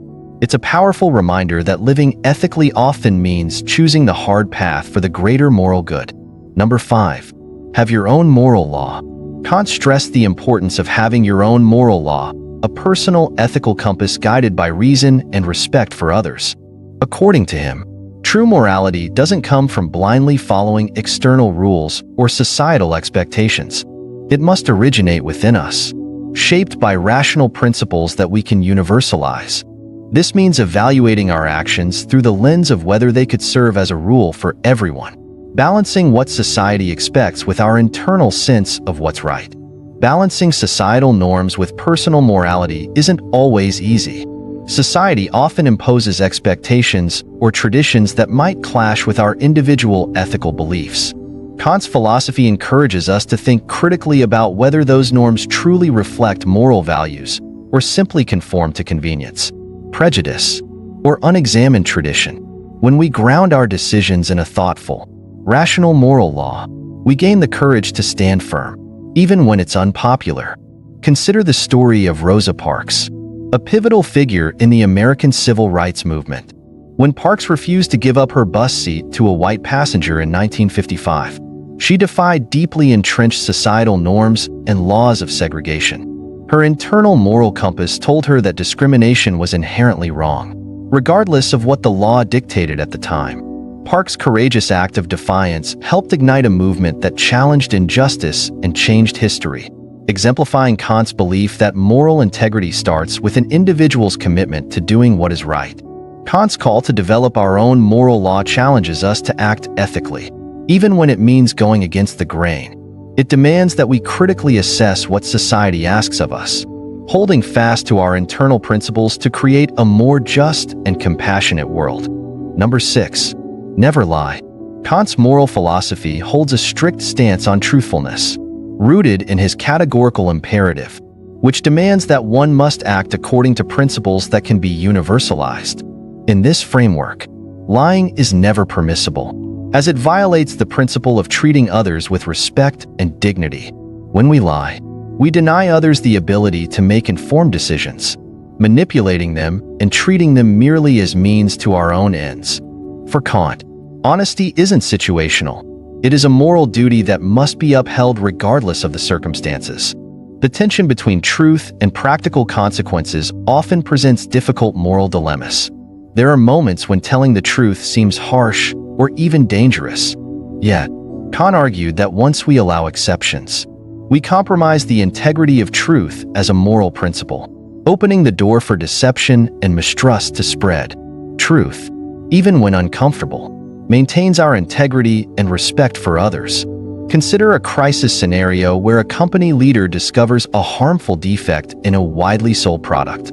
The temptation to conceal or downplay the issue to protect profits and the company's reputation is strong. However, by choosing to disclose the full truth, the leader demonstrates moral integrity, safeguarding public trust and prioritizing consumer safety. While the fallout may be immediate, in the long run, this honesty strengthens the organization's reputation, builds customer loyalty, and aligns with Kant's call to respect human dignity. Kant's insistence on truth is not an easy path, but it is one that preserves our moral character and the trust we cultivate in our relationships. In a world filled with half-truths and deceit, standing firm in honesty is a powerful and necessary act of integrity. Number 7. Become worthy of happiness. Kant believed that true happiness must be earned by becoming morally worthy of it. Unlike the common pursuit of happiness for its own sake, Kant argued that we should first cultivate moral character and virtuous behavior. Happiness is not a guaranteed right, but rather a state we become worthy of through ethical living. This perspective stands in stark contrast to the modern cultural focus on instant gratification and the relentless pursuit of personal pleasure. Today's world often prioritizes fleeting happiness, promoting self-indulgence and material success as markers of a fulfilled life. However, Kant's philosophy challenges us to look deeper and ask ourselves, are we truly deserving of happiness if we achieve it through selfishness or at the expense of our values? To be genuinely happy, we must first act with integrity, strive for moral good, and treat others with respect and fairness. Only then can we claim true and lasting happiness. Consider the story of Nelson Mandela. He spent 27 years in prison for fighting apartheid in South Africa. Enduring hardship and isolation, Mandela's commitment to justice and human rights, despite the immense personal cost, reflected his deep moral integrity. When he was finally freed, his efforts and sacrifices helped bring peace and equality to his country. Mandela's moral worthiness became the foundation for his happiness and respect as a global leader, showing how true fulfillment arises from living by one's principles, not by chasing temporary pleasures. Kant's call to become worthy of happiness serves as a powerful reminder that moral integrity and virtue pave the way for genuine contentment. In choosing to do what is right, even when it is difficult, we create the foundation for a life of lasting meaning and fulfillment. Number 8. Do not base your morality on religion. Kant argued that morality should not be based solely on religious doctrines, but rather on rational, universal principles derived from human reason. For him, ethical behavior must stem from rational reflection and a sense of duty, not just adherence to religious rules. While religion can inspire moral behavior, Kant believed that it's reason that gives morality its true legitimacy. Morality rooted in reason is consistent, applicable to all, and free from the variability of individual religious beliefs. Today, this perspective remains relevant. Many societies continue to wrestle with the balance between religious and secular morality. Religious traditions often shape ethical norms and inspire acts of compassion and justice. However, relying solely on religious morality can lead to divisions, as different faiths hold different beliefs. Secular morality, grounded in shared human values and rational principles, provides a common ethical foundation that transcends religious boundaries, promoting inclusivity and universal respect. Consider the example of the humanist movement, which emphasizes ethical living guided by reason, compassion, and human dignity without relying on religious doctrines. Humanist groups advocate for human rights, social justice, and environmental sustainability based on the belief that morality should arise from human experience and rational discourse. This approach reflects Kant's vision of a morality rooted in reason, demonstrating that ethical living is possible and meaningful beyond religious prescriptions. Kant's insistence on reasoning-based morality challenges us to think critically and act ethically, regardless of religious affiliation. By grounding our moral actions in rational, universally applicable principles, we can create a more just and harmonious world where people of all beliefs coexist with mutual respect and shared values. Number 9. Do not let people step on you. Kant's philosophy emphasizes the importance of self-respect and maintaining firm moral boundaries. He taught that we should never allow ourselves to be treated as less than human or let others violate our dignity. Treating yourself with respect means upholding your worth and refusing to be used or diminished by others. In essence, if you don't respect yourself, you open the door for others to disrespect and exploit you, undermining both your own humanity and moral integrity. Maintaining self-respect has profound psychological effects. People who assert their worth and set clear boundaries often experience higher self-esteem and greater confidence. Conversely, allowing others to demean or mistreat you can lead to feelings of powerlessness, anxiety, and self-doubt. Kant's guidance encourages us to stand up for ourselves, even when it's uncomfortable or challenging, as doing so preserves our dignity and sets a precedent for how others should treat us. Consider a workplace example where an employee is consistently overlooked for promotions despite delivering exceptional work. The temptation might be to stay silent to avoid conflict. But Kantian principles call for asserting oneself with respect and dignity. If the employee addresses the situation calmly, presenting their accomplishments and requesting fair consideration, they demonstrate self-respect and courage. While it may not immediately change the outcome, it sets a tone that commands respect and acknowledges their own worth. Kant's teaching reminds us that self-respect isn't about arrogance. It's about recognizing our intrinsic value and ensuring others do as well. By asserting our worth and maintaining strong moral boundaries, we foster environments of mutual respect and elevate our sense of self-worth, creating a healthier, more ethical world. Number 10. Get busy. Kant placed tremendous value on productivity and structured living, believing that a disciplined life was essential for personal and moral development. He argued that organizing our lives around meaningful tasks helps us fulfill our potential and contributes to society's well-being. To Kant, the pursuit of productivity wasn't just about accomplishing more. It was a moral duty to develop one's skills and talents to their fullest. In our fast-paced modern world, productivity often feels overwhelming, with distractions at every turn and the pressure to do more in less time. Many people struggle with balancing work, personal goals, and self-care. Kant's structured approach to living offers a helpful framework for managing these challenges.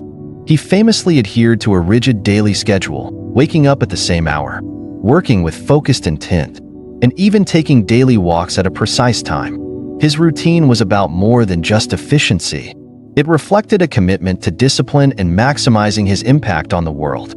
Imagine applying Kant's principles today, setting clear priorities, creating daily routines, and minimizing distractions can lead to more purposeful living. For example, consider a professional balancing a demanding job and personal growth goals.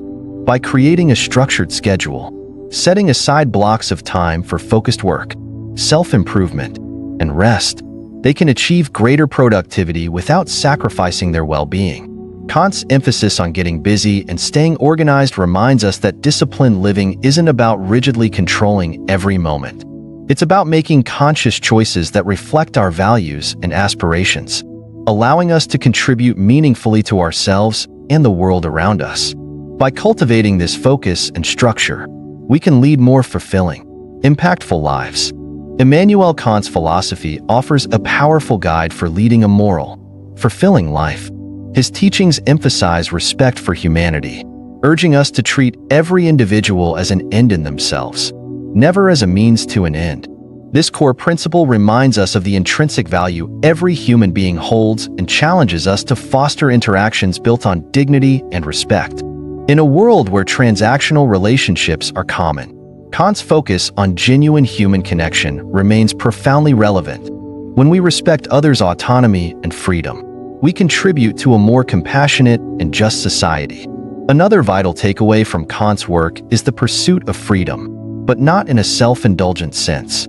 For Kant, true freedom is rooted in reason and guided by moral principles. It is the freedom to act ethically and responsibly, not the unbridled freedom to act on impulse or selfish desires. This idea challenges us to protect not only our own rights, but also the rights and dignity of others.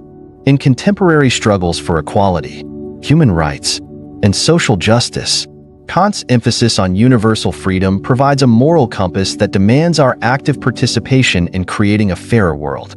Kant also highlighted the critical importance of acting from duty rather than merely following emotions or seeking personal gain. This notion underscores the value of moral consistency and integrity. It asks us to do what is right, even when it's inconvenient, challenging, or goes against our own immediate interests. The concept of duty-driven morality is especially relevant in times when quick fixes and expedient choices can undermine our ethical standards. By committing to duty, we build character and cultivate trustworthiness, contributing to a stable and ethical society. The idea that we must become worthy of happiness before we can truly experience it is another profound insight from Kant's philosophy. Unlike modern culture's often relentless pursuit of instant gratification and surface-level pleasures, Kant believed that true happiness is reserved for those who act morally and virtuously. This perspective pushes us to prioritize personal growth, ethical behavior, and meaningful relationships over temporary satisfaction. By striving to be morally upright, we become deserving of lasting fulfillment and contentment in life. Kant also challenges us not to base our morality solely on religion, but to ground it in reason and universal principles. This approach doesn't negate the value of religious teachings, but elevates the importance of rational ethical reflection. In an increasingly diverse and interconnected world, relying on reason-based morality allows us to find common ground with people of all beliefs. It fosters a shared understanding of what it means to live ethically and justly, transcending the divisions that religious differences can sometimes create. Self-respect and the ability to set moral boundaries are central themes in Kant's philosophy. He reminds us that we must not allow ourselves to be treated as lesser or permit others to trample on our dignity. This idea resonates in both personal and professional contexts, where maintaining our integrity and standing up for ourselves can have a profound impact on our well-being and self-worth. By asserting our own value, we also encourage others to treat themselves and those around them with the same respect and dignity. Finally, Kant's emphasis on productivity and structured living encourages us to use our time wisely and pursue meaningful endeavors. He believed that disciplined living and personal growth were moral obligations, reflecting our duty to contribute to society. In a world filled with distractions and competing demands, Kant's focus on organization and purposeful action offers a practical approach to achieving balance and fulfillment. Kant's philosophy remains a guide for navigating life's complexities with moral clarity and purpose. His insistence on acting ethically, treating others with respect, and living a disciplined, purposeful life continues to inspire us to strive for a better world. The enduring relevance of his teachings lies in their ability to challenge us to be better, more compassionate, thoughtful, and just. As we reflect on these lessons, the call to action is clear. Live by your principles. Respect the humanity in everyone you encounter. Fight for freedom and justice. Act from duty, and strive to become morally worthy of true happiness. By embracing Kant's vision of an ethical life, we can create a world where human dignity and respect prevail, fostering a more compassionate, rational, and fulfilling existence for all. Let his philosophy guide your actions and inspire you to build a legacy of integrity, justice, and moral courage in everything you do. Kant's philosophy offers enduring lessons for navigating the complexities of modern life. His insistence on treating every individual as an end in themselves is a powerful reminder of the inherent dignity we must respect in all our interactions. In today's world, where people are often viewed through the lens of their utility or status, Kant's call for respect and recognition of every person's worth is both timeless and desperately needed. Whether in the workplace, in our personal relationships, or in society at large, this principle challenges us to see beyond roles and labels, acknowledging the humanity that connects us all. In our fast-paced culture, where instant gratification often takes precedence over deeper values, Kant's focus on acting from duty rather than emotion strikes a particularly relevant chord. Making decisions based on principle, rather than impulse, builds trust, stability, and moral integrity. For example, in moments where it might be easier to cut corners or prioritize personal gain, Kant's emphasis on duty serves as a reminder to do what is right, even when it's difficult. Consider a leader who chooses to act transparently in times of crisis, honoring their duty to their team and the public, even at personal or organizational cost. Such choices define character and inspire others. Kant's belief in fighting for freedom and ensuring the dignity of every human being underscores the ongoing struggles for equality and justice worldwide. From civil rights movements to current social justice efforts, Kant's vision compels us to challenge oppression and stand in solidarity with the marginalized. Personal reflection on these struggles, whether participating in protests, advocating for policy change, or simply standing up to injustice in daily life, demonstrates how his philosophy remains a rallying cry for moral courage, the importance of self-respect and moral boundaries. Another cornerstone of Kant's thought is a lesson for both personal growth and societal impact. Allowing ourselves to be trampled on or compromising our values for the sake of convenience erodes not only our own dignity but the moral fabric of society. Stories of individuals who stood firm in their convictions, refusing to bow to unethical demands or exploitation, highlight the power of self-respect in transforming lives and communities. This is not mere stubbornness. It is a commitment to preserving what is right, regardless of the cost. Modern life's relentless pursuit of happiness often distracts us from what Kant saw as essential, becoming worthy of happiness through moral virtue. Happiness, in Kant's view, is not something to be taken lightly or attained by any means necessary. It is a reward for living ethically and with integrity. Reflecting on this, we might question how we prioritize success, relationships, and personal fulfillment. Are we seeking superficial pleasures or striving to live meaningfully? Stories of people who found lasting contentment by acting virtuously, choosing honesty over deceit, compassion over selfishness, illustrate that true happiness stems from living rightly.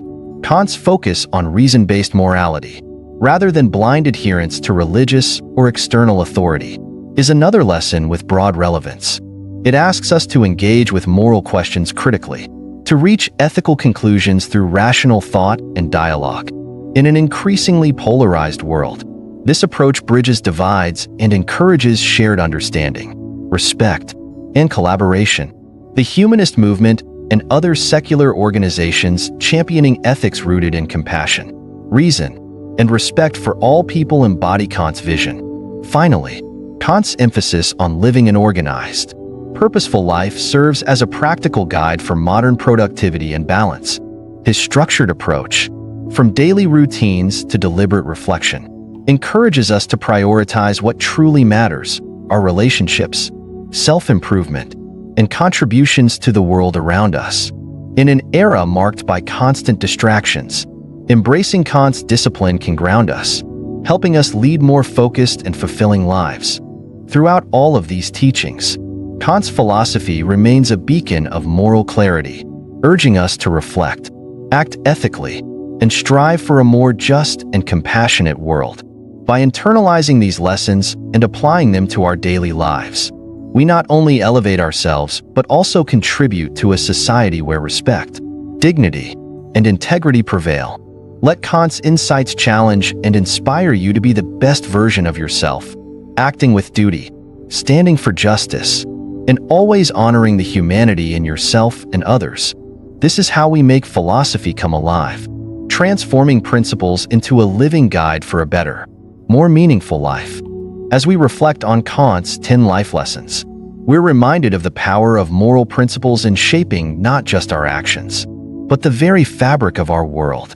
In a time when superficiality often overshadows substance, Kant's call to act from duty, respect human dignity, and strive for moral worth is a powerful counterpoint.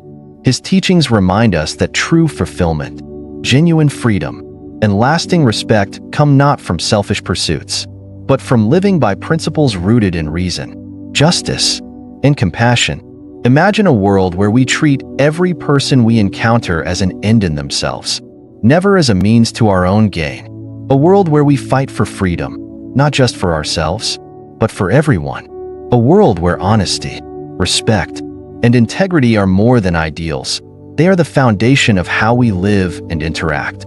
That's the vision Kant offers us, a vision grounded in practical action and unwavering moral courage. So, as you go about your day, ask yourself, are you acting from duty or merely convenience? Are you respecting the dignity of others or seeing them as a means to an end? By embracing Kant's lessons, we can each become a force for good, a beacon of integrity, and a champion of justice. Thank you for joining us on this exploration of Kant's life-changing philosophy. If you found value in this journey, don't forget to like, share, and subscribe for more content that inspires thoughtful living and moral courage. Until next time, let's strive to live with purpose, respect, and a commitment to the greater good.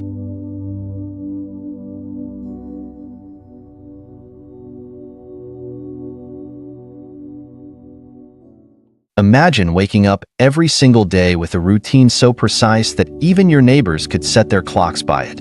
That's exactly how Immanuel Kant, one of the most profound philosophers in history, lived his life. But why should a man who lived centuries ago and spent most of his time in deep thought matter to us today? Because Kant wasn't just a thinker lost in theory. He embodied discipline and purpose like few have. His daily schedule wasn't merely about filling the hours. It was about turning time itself into a tool to unlock human potential and give life true meaning. Kant saw time as more than just a ticking clock. It was the foundation of living a meaningful, productive life. He believed that structure and routine were not enemies of freedom, but pathways to achieving greatness. While the world today moves at breakneck speed, with endless notifications and distractions, Kant's philosophy is a breath of fresh air.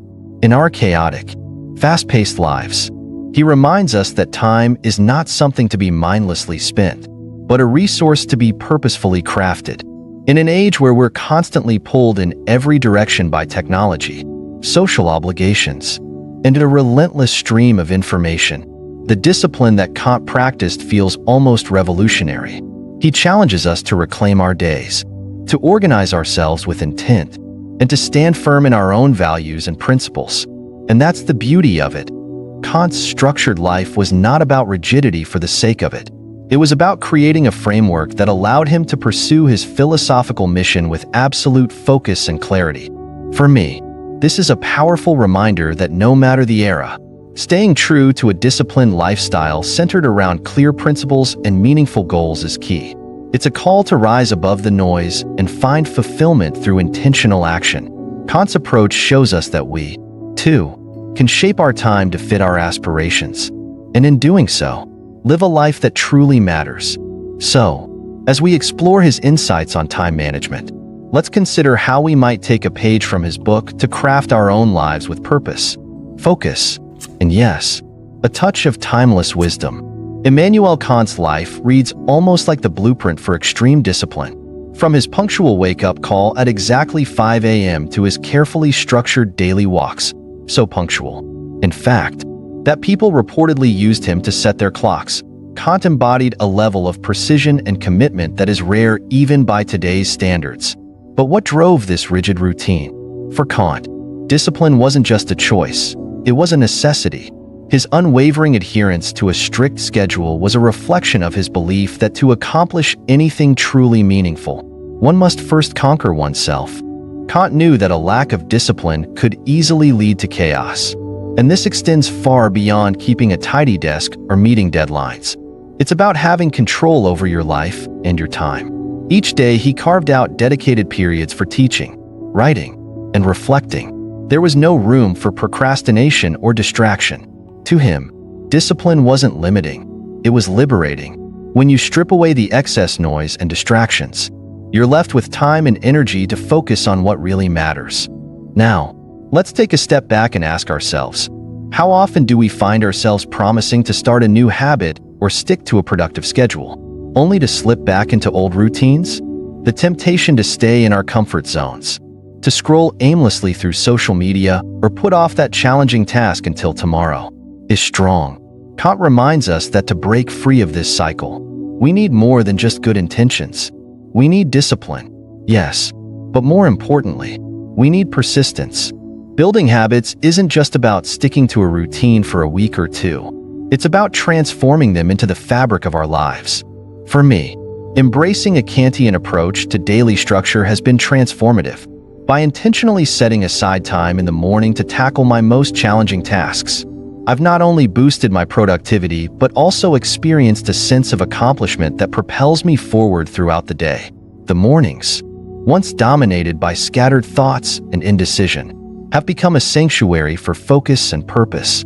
This kind of routine brings clarity and strength, helping me to better handle whatever the day throws my way. But what happens when life disrupts our carefully crafted routines? The truth is, discipline must be adaptable. Kant's philosophy isn't about rigidity for the sake of it. It's about perseverance in the face of adversity. When challenges arise, as they inevitably do, the discipline we've cultivated becomes a well of resilience.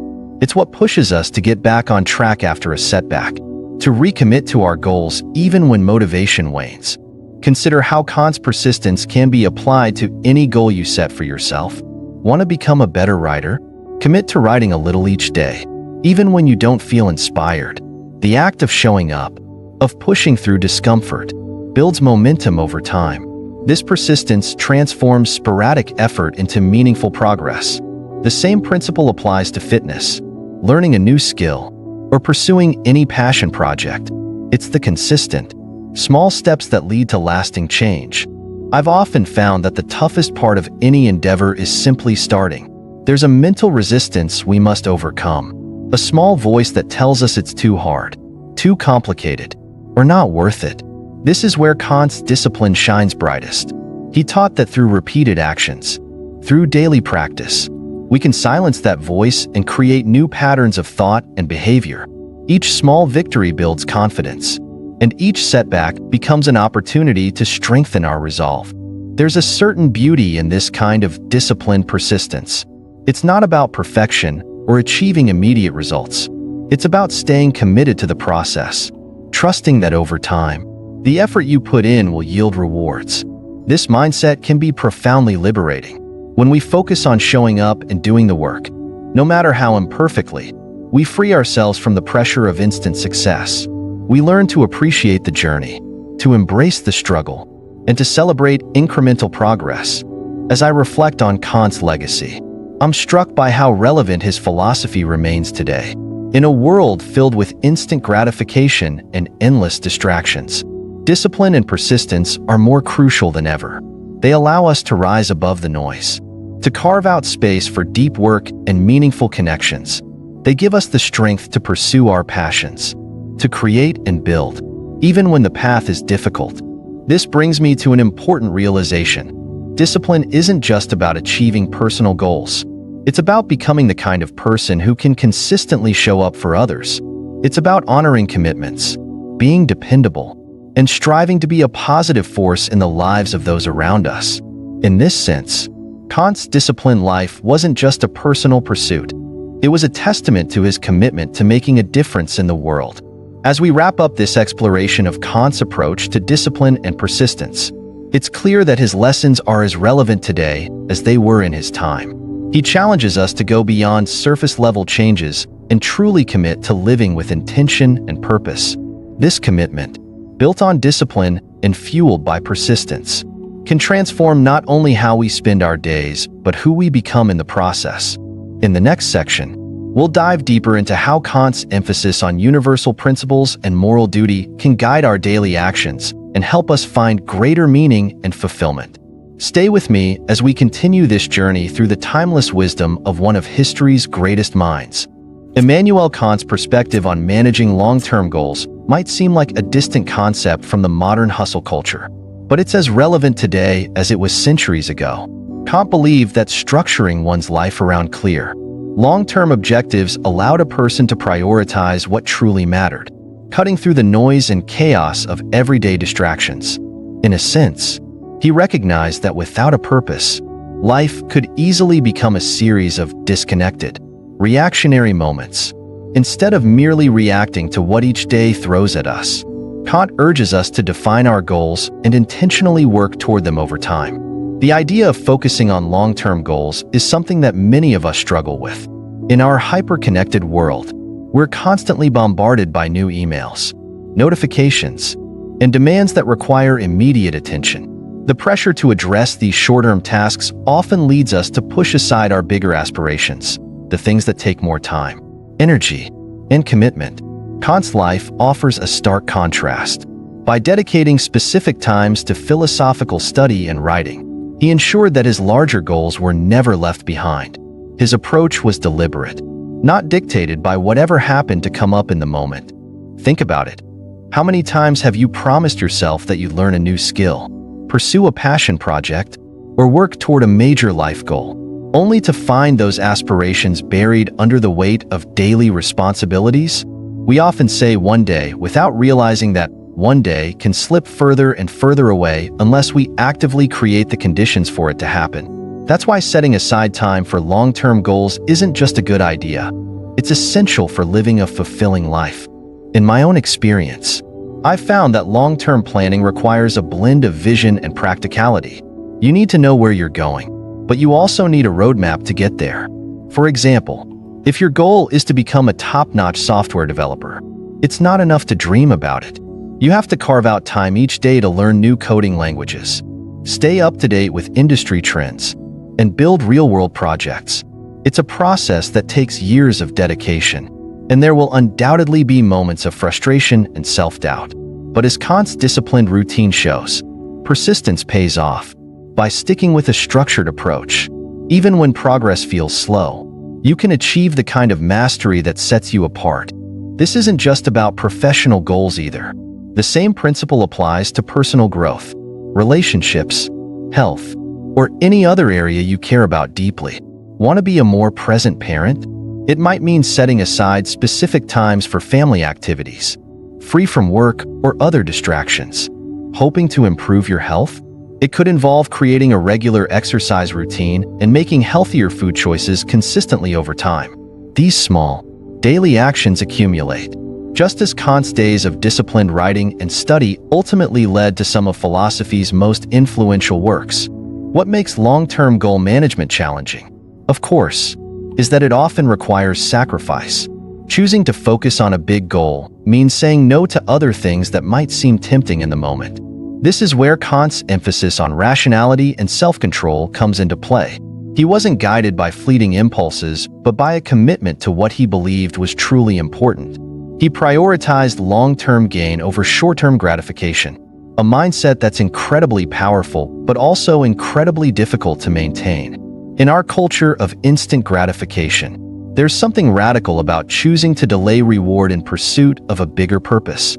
It goes against the grain of what we're taught to value. We want results now, recognition now, success now. But as Kant's life illustrates, the most meaningful accomplishments are often the result of years, sometimes decades, of steady effort. They require us to keep our eyes on the horizon, even when the path ahead is unclear or difficult. One practical way to apply this mindset is through strategic planning. Break down your long-term goal into smaller, actionable steps. If you're aiming to write a book, commit to writing a set number of pages each day or week. If you want to build a business, set milestones for each phase of growth. Track your progress. Reflect on what's working and what isn't, and adjust as needed. Just as Kant refined his philosophical work over time, you too can refine your approach as you move closer to your goal. Another key lesson from Kant is the importance of resilience. Long-term goals rarely follow a linear path. There will be setbacks, detours, and moments when giving up feels like the easier option. But Kant's disciplined approach reminds us that resilience isn't about never facing difficulties. It's about refusing to let those difficulties define us. It's about showing up, day after day, and doing the work, even when it's hard. This kind of perseverance builds character and strengthens our resolve. Kant's philosophy also underscores the need to align our goals with our values. It's not enough to chase a goal simply because society tells us it's desirable. Our pursuits should reflect what we genuinely care about, what brings us joy and fulfillment. When our goals are rooted in our core values, we're more likely to stay motivated over the long haul. We're willing to put in the effort because it feels meaningful, not just because we're chasing an external reward. I've seen this play out in my own life. Whenever I've pursued a goal that wasn't aligned with my values, I quickly lost interest. The effort felt draining rather than energizing. But when I work towards something I truly care about, the hard work becomes meaningful. I'm willing to make sacrifices because the goal feels worth it. This is exactly what Kant understood: the importance of living a life guided by purpose and intention. So, As we reflect on Kant's lessons on managing long-term goals, we should ask ourselves, what are the goals that truly matter to us? Are we willing to commit to them, even when the journey is challenging? And how can we structure our lives to ensure that our daily actions align with our deepest values and aspirations? In the next section, we'll explore how Kant's emphasis on universal principles and moral duty can further shape our approach to time management and guide us toward a life of integrity and purpose. Let's continue to build on these insights and create a roadmap for living with greater intention and impact. Immanuel Kant's life was marked not only by rigorous discipline but also by an acute awareness of the need for balance. This balance wasn't just about fitting breaks into his schedule for the sake of it. It was about understanding the value of rest and renewal as critical elements of productivity and creativity. His daily walks through Königsberg, where he would stroll at the same time every day, weren't just a physical exercise but a mental one. They allowed him to reflect, to recharge, and to step away from the intense focus of his philosophical pursuits. Kant knew that working non-stop was a recipe for burnout, not brilliance. He understood that moments of rest and genuine leisure had a regenerative power that could spark creativity and sustain long-term productivity. In many ways, his approach flies in the face of today's hustle culture, which glorifies working long hours and equates busyness with success. But the reality is, constant work without pause doesn't necessarily mean you're getting more done. It often just means you're wearing yourself down.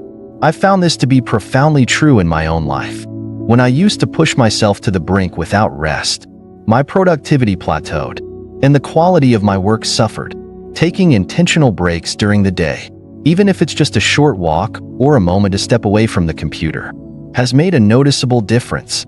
It helps me return to my tasks with a clearer mind, renewed energy, and often, fresh ideas.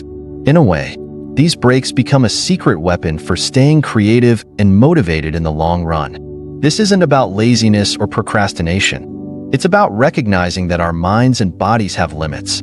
Kant's habit of incorporating rest into his day shows us that building good habits isn't just about pushing harder, it's also about knowing when to pause. We live in a world where distractions are everywhere, from social media to endless notifications, and these distractions can drain our focus and sap our energy. If we don't learn to take meaningful breaks, we risk falling into a cycle of constant distraction and superficial work. Establishing habits that minimize distractions while prioritizing true rest is key. For instance, consider the practice of deep work, a term popularized by Cal Newport, which emphasizes periods of intense focus on cognitively demanding tasks, followed by intentional breaks. This approach echoes Kant's philosophy of structured productivity and balance. When you commit to deep work, you create a protected time for focus, free from interruptions. And when you allow yourself a break, you fully step away, engaging in activities that restore and refresh you. Of course, this isn't always easy. Our modern lives often demand constant connectivity and immediate responses, but setting boundaries, like turning off notifications during focused work times or designating specific periods for breaks, can make a world of difference. It's about being proactive with our time, rather than reactive. Kant's dedication to his structured routine extended beyond just work hours. It encompassed how he chose to spend his leisure time as well. Social interactions, meaningful conversations, and even the seemingly mundane act of walking all served a purpose. They were opportunities to reflect, to connect, and to break away from the grind. Today, we can take a cue from this by ensuring that our downtime isn't just spent mindlessly scrolling or zoning out, but engaging in activities that genuinely replenish us. Whether it's reading, exercising, spending time with loved ones, or simply being present in the moment. Incorporating these moments into our daily routines doesn't just happen by accident.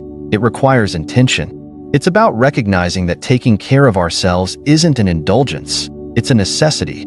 When we build habits that prioritize both focused work and restorative rest, we become more resilient, more creative, and more capable of tackling whatever challenges come our way. The paradox is that by stepping back, we can move forward with greater clarity and purpose. When you allow yourself time to rest, you're not wasting time. You're investing in your ability to perform better, It's like a runner pacing themselves in a marathon rather than sprinting full speed from the start and burning out halfway through. By building good habits that encourage both discipline and balance, you create the conditions for sustained success and personal fulfillment. Kant's balanced approach to work and rest reminds us that true productivity isn't about cramming as much as possible into every waking moment. It's about making intentional choices with our time, being present in our efforts, and allowing ourselves to recharge so we can keep moving forward. This philosophy can transform not only how we approach our work, but how we approach life itself. As we continue to explore Kant's insights, we'll see how his emphasis on aligning daily actions with universal principles can guide us toward a more meaningful and ethical approach to time management and life as a whole. Let's delve deeper into how these timeless ideas can help us create a life of purpose and integrity. Immanuel Kant's philosophy is often associated with his insistence that our actions should stem from duty and adhere to universal ethical principles. This isn't just a theoretical ideal, but a practical guideline that can transform the way we manage our time and make decisions. For Kant, the moral worth of an action lies not merely in its outcome, but in the intent and commitment behind it. This extends to our daily responsibilities and how we choose to fulfill them. Think about this for a moment. How often do we approach tasks with a good enough attitude, simply doing the bare minimum to check them off our to-do list? Kant would argue that such an approach misses the mark. To truly act with integrity, we must commit to our responsibilities with genuine intention and effort. This means not only completing tasks, but doing so with a sense of duty that transcends our own self-interest. When we honor our commitments to others, whether in work, family, or community settings, we build trust, reliability, and respect. Applying Kant's principles to time management means approaching every task, big or small, with a sense of moral responsibility. If you've promised to complete a project by a certain deadline, you're not just meeting a professional obligation, you're also honoring your word. This builds trust with colleagues, clients, and anyone who relies on you. It shows that you take your commitments seriously and that others can depend on you to follow through. This kind of integrity forms the bedrock of meaningful relationships and lasting success. In practice, adhering to ethical principles in time management often requires making difficult choices. There will be times when honoring a commitment means sacrificing personal convenience or comfort. Perhaps you've committed to helping a coworker meet a critical deadline, even though it means working late. Or maybe you've promised to be present for a family event, even though your work schedule is demanding. In these moments, acting out of duty means putting the needs of others above immediate self-interest. It's not always easy, but it aligns with Kant's belief that true morality requires placing universal principles above individual desires. I've experienced the power of this firsthand. There have been times when keeping a professional commitment felt inconvenient or burdensome. The temptation to make excuses or prioritize my own comfort was strong. But choosing to honor my word, even when it was difficult, strengthened my relationships and reinforced my sense of integrity. It created a ripple effect. My colleagues and clients knew they could count on me, which in turn deepened mutual respect and collaboration. This doesn't mean neglecting personal needs or becoming a martyr to the demands of others. Kant's philosophy isn't about self-sacrifice for its own sake. It's about acting out of genuine moral conviction. There's a difference between being responsible and allowing yourself to be taken advantage of. Finding that balance is crucial. It involves setting boundaries, communicating clearly, and ensuring that your commitments reflect both your values and your capacity. Another aspect of applying Kant's principles to time management is the idea of universalizability. Kant argued that we should act according to maxims that could be made into universal laws. In other words, before taking an action, we should ask ourselves, what if everyone did this? If the answer leads to contradictions or negative outcomes, then the action is morally questionable. Consider how this applies to managing your time and responsibilities. If everyone chose to cut corners, ignore deadlines, or break commitments, the entire system of trust and cooperation would collapse. By holding ourselves to higher ethical standards, we contribute to a culture of reliability and mutual respect. In a professional setting, this might mean going the extra mile to ensure a project meets quality standards, even if no one is watching. It might mean prioritizing fairness and transparency in how you allocate your time and resources, treating everyone with respect and dignity. By consistently acting out of duty, not convenience, we set an example for others and elevate the overall standard of behavior.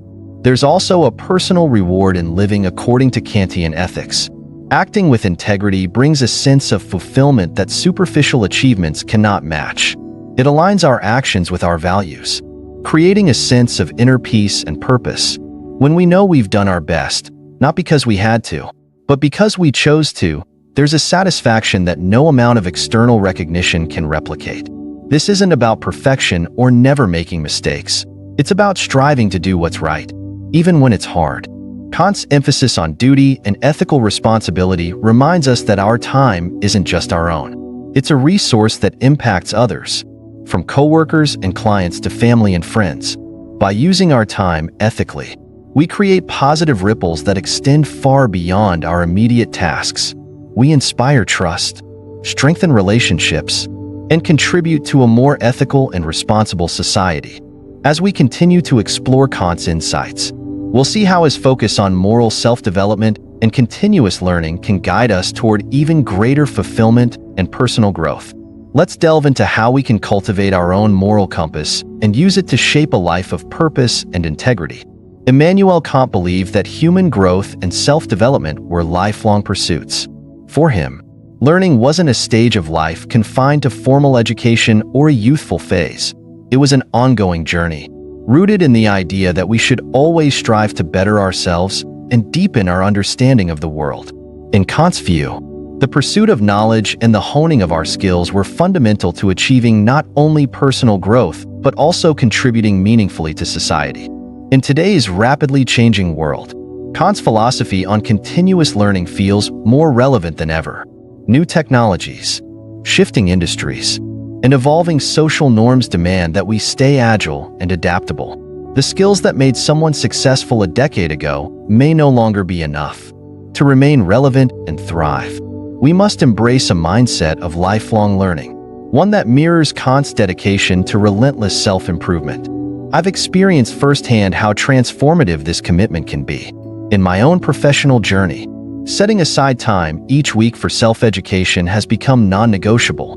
Whether it's reading books, taking online courses, or attending workshops, these investments in learning have not only expanded my skill set, but also allowed me to navigate complex challenges with greater confidence.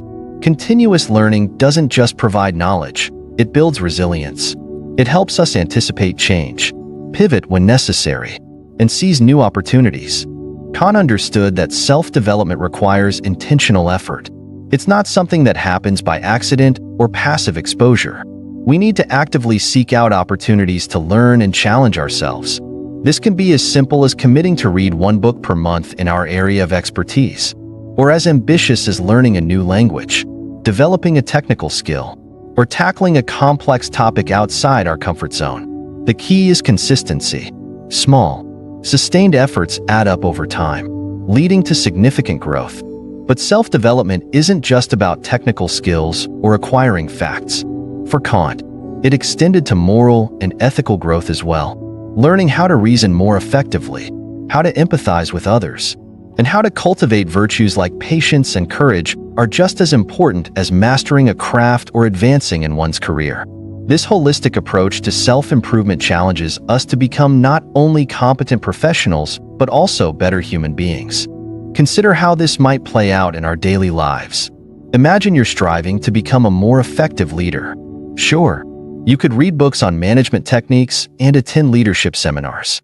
But the real growth happens when you put what you've learned into practice, when you apply lessons on empathy, active listening, and ethical decision-making to your interactions with team members. You're engaging in the kind of continuous learning Kant would admire.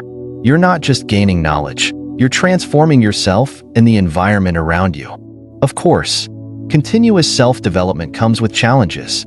It demands time, energy, and sometimes a willingness to step into discomfort. Learning something new often means facing the possibility of failure, feeling incompetent, or struggling through a steep learning curve. This can be intimidating, but it's also where true growth happens. Kant's emphasis on perseverance and discipline applies here. The willingness to persist through setbacks and push beyond our current limits is what separates those who grow from those who remain stagnant. In my own experience, some of the most rewarding learning journeys have been the hardest. Tackling a new skill that felt impossibly difficult at first often led to breakthroughs that reshaped my perspective or opened new doors. The process itself was humbling and, at times, frustrating, but it ultimately made me stronger and more adaptable. Each success, no matter how small, reinforced the belief that I could continue to grow and evolve. In a practical sense, integrating continuous learning into our routines doesn't have to be overwhelming. Start small. Dedicate just 20 minutes a day to a new topic or skill.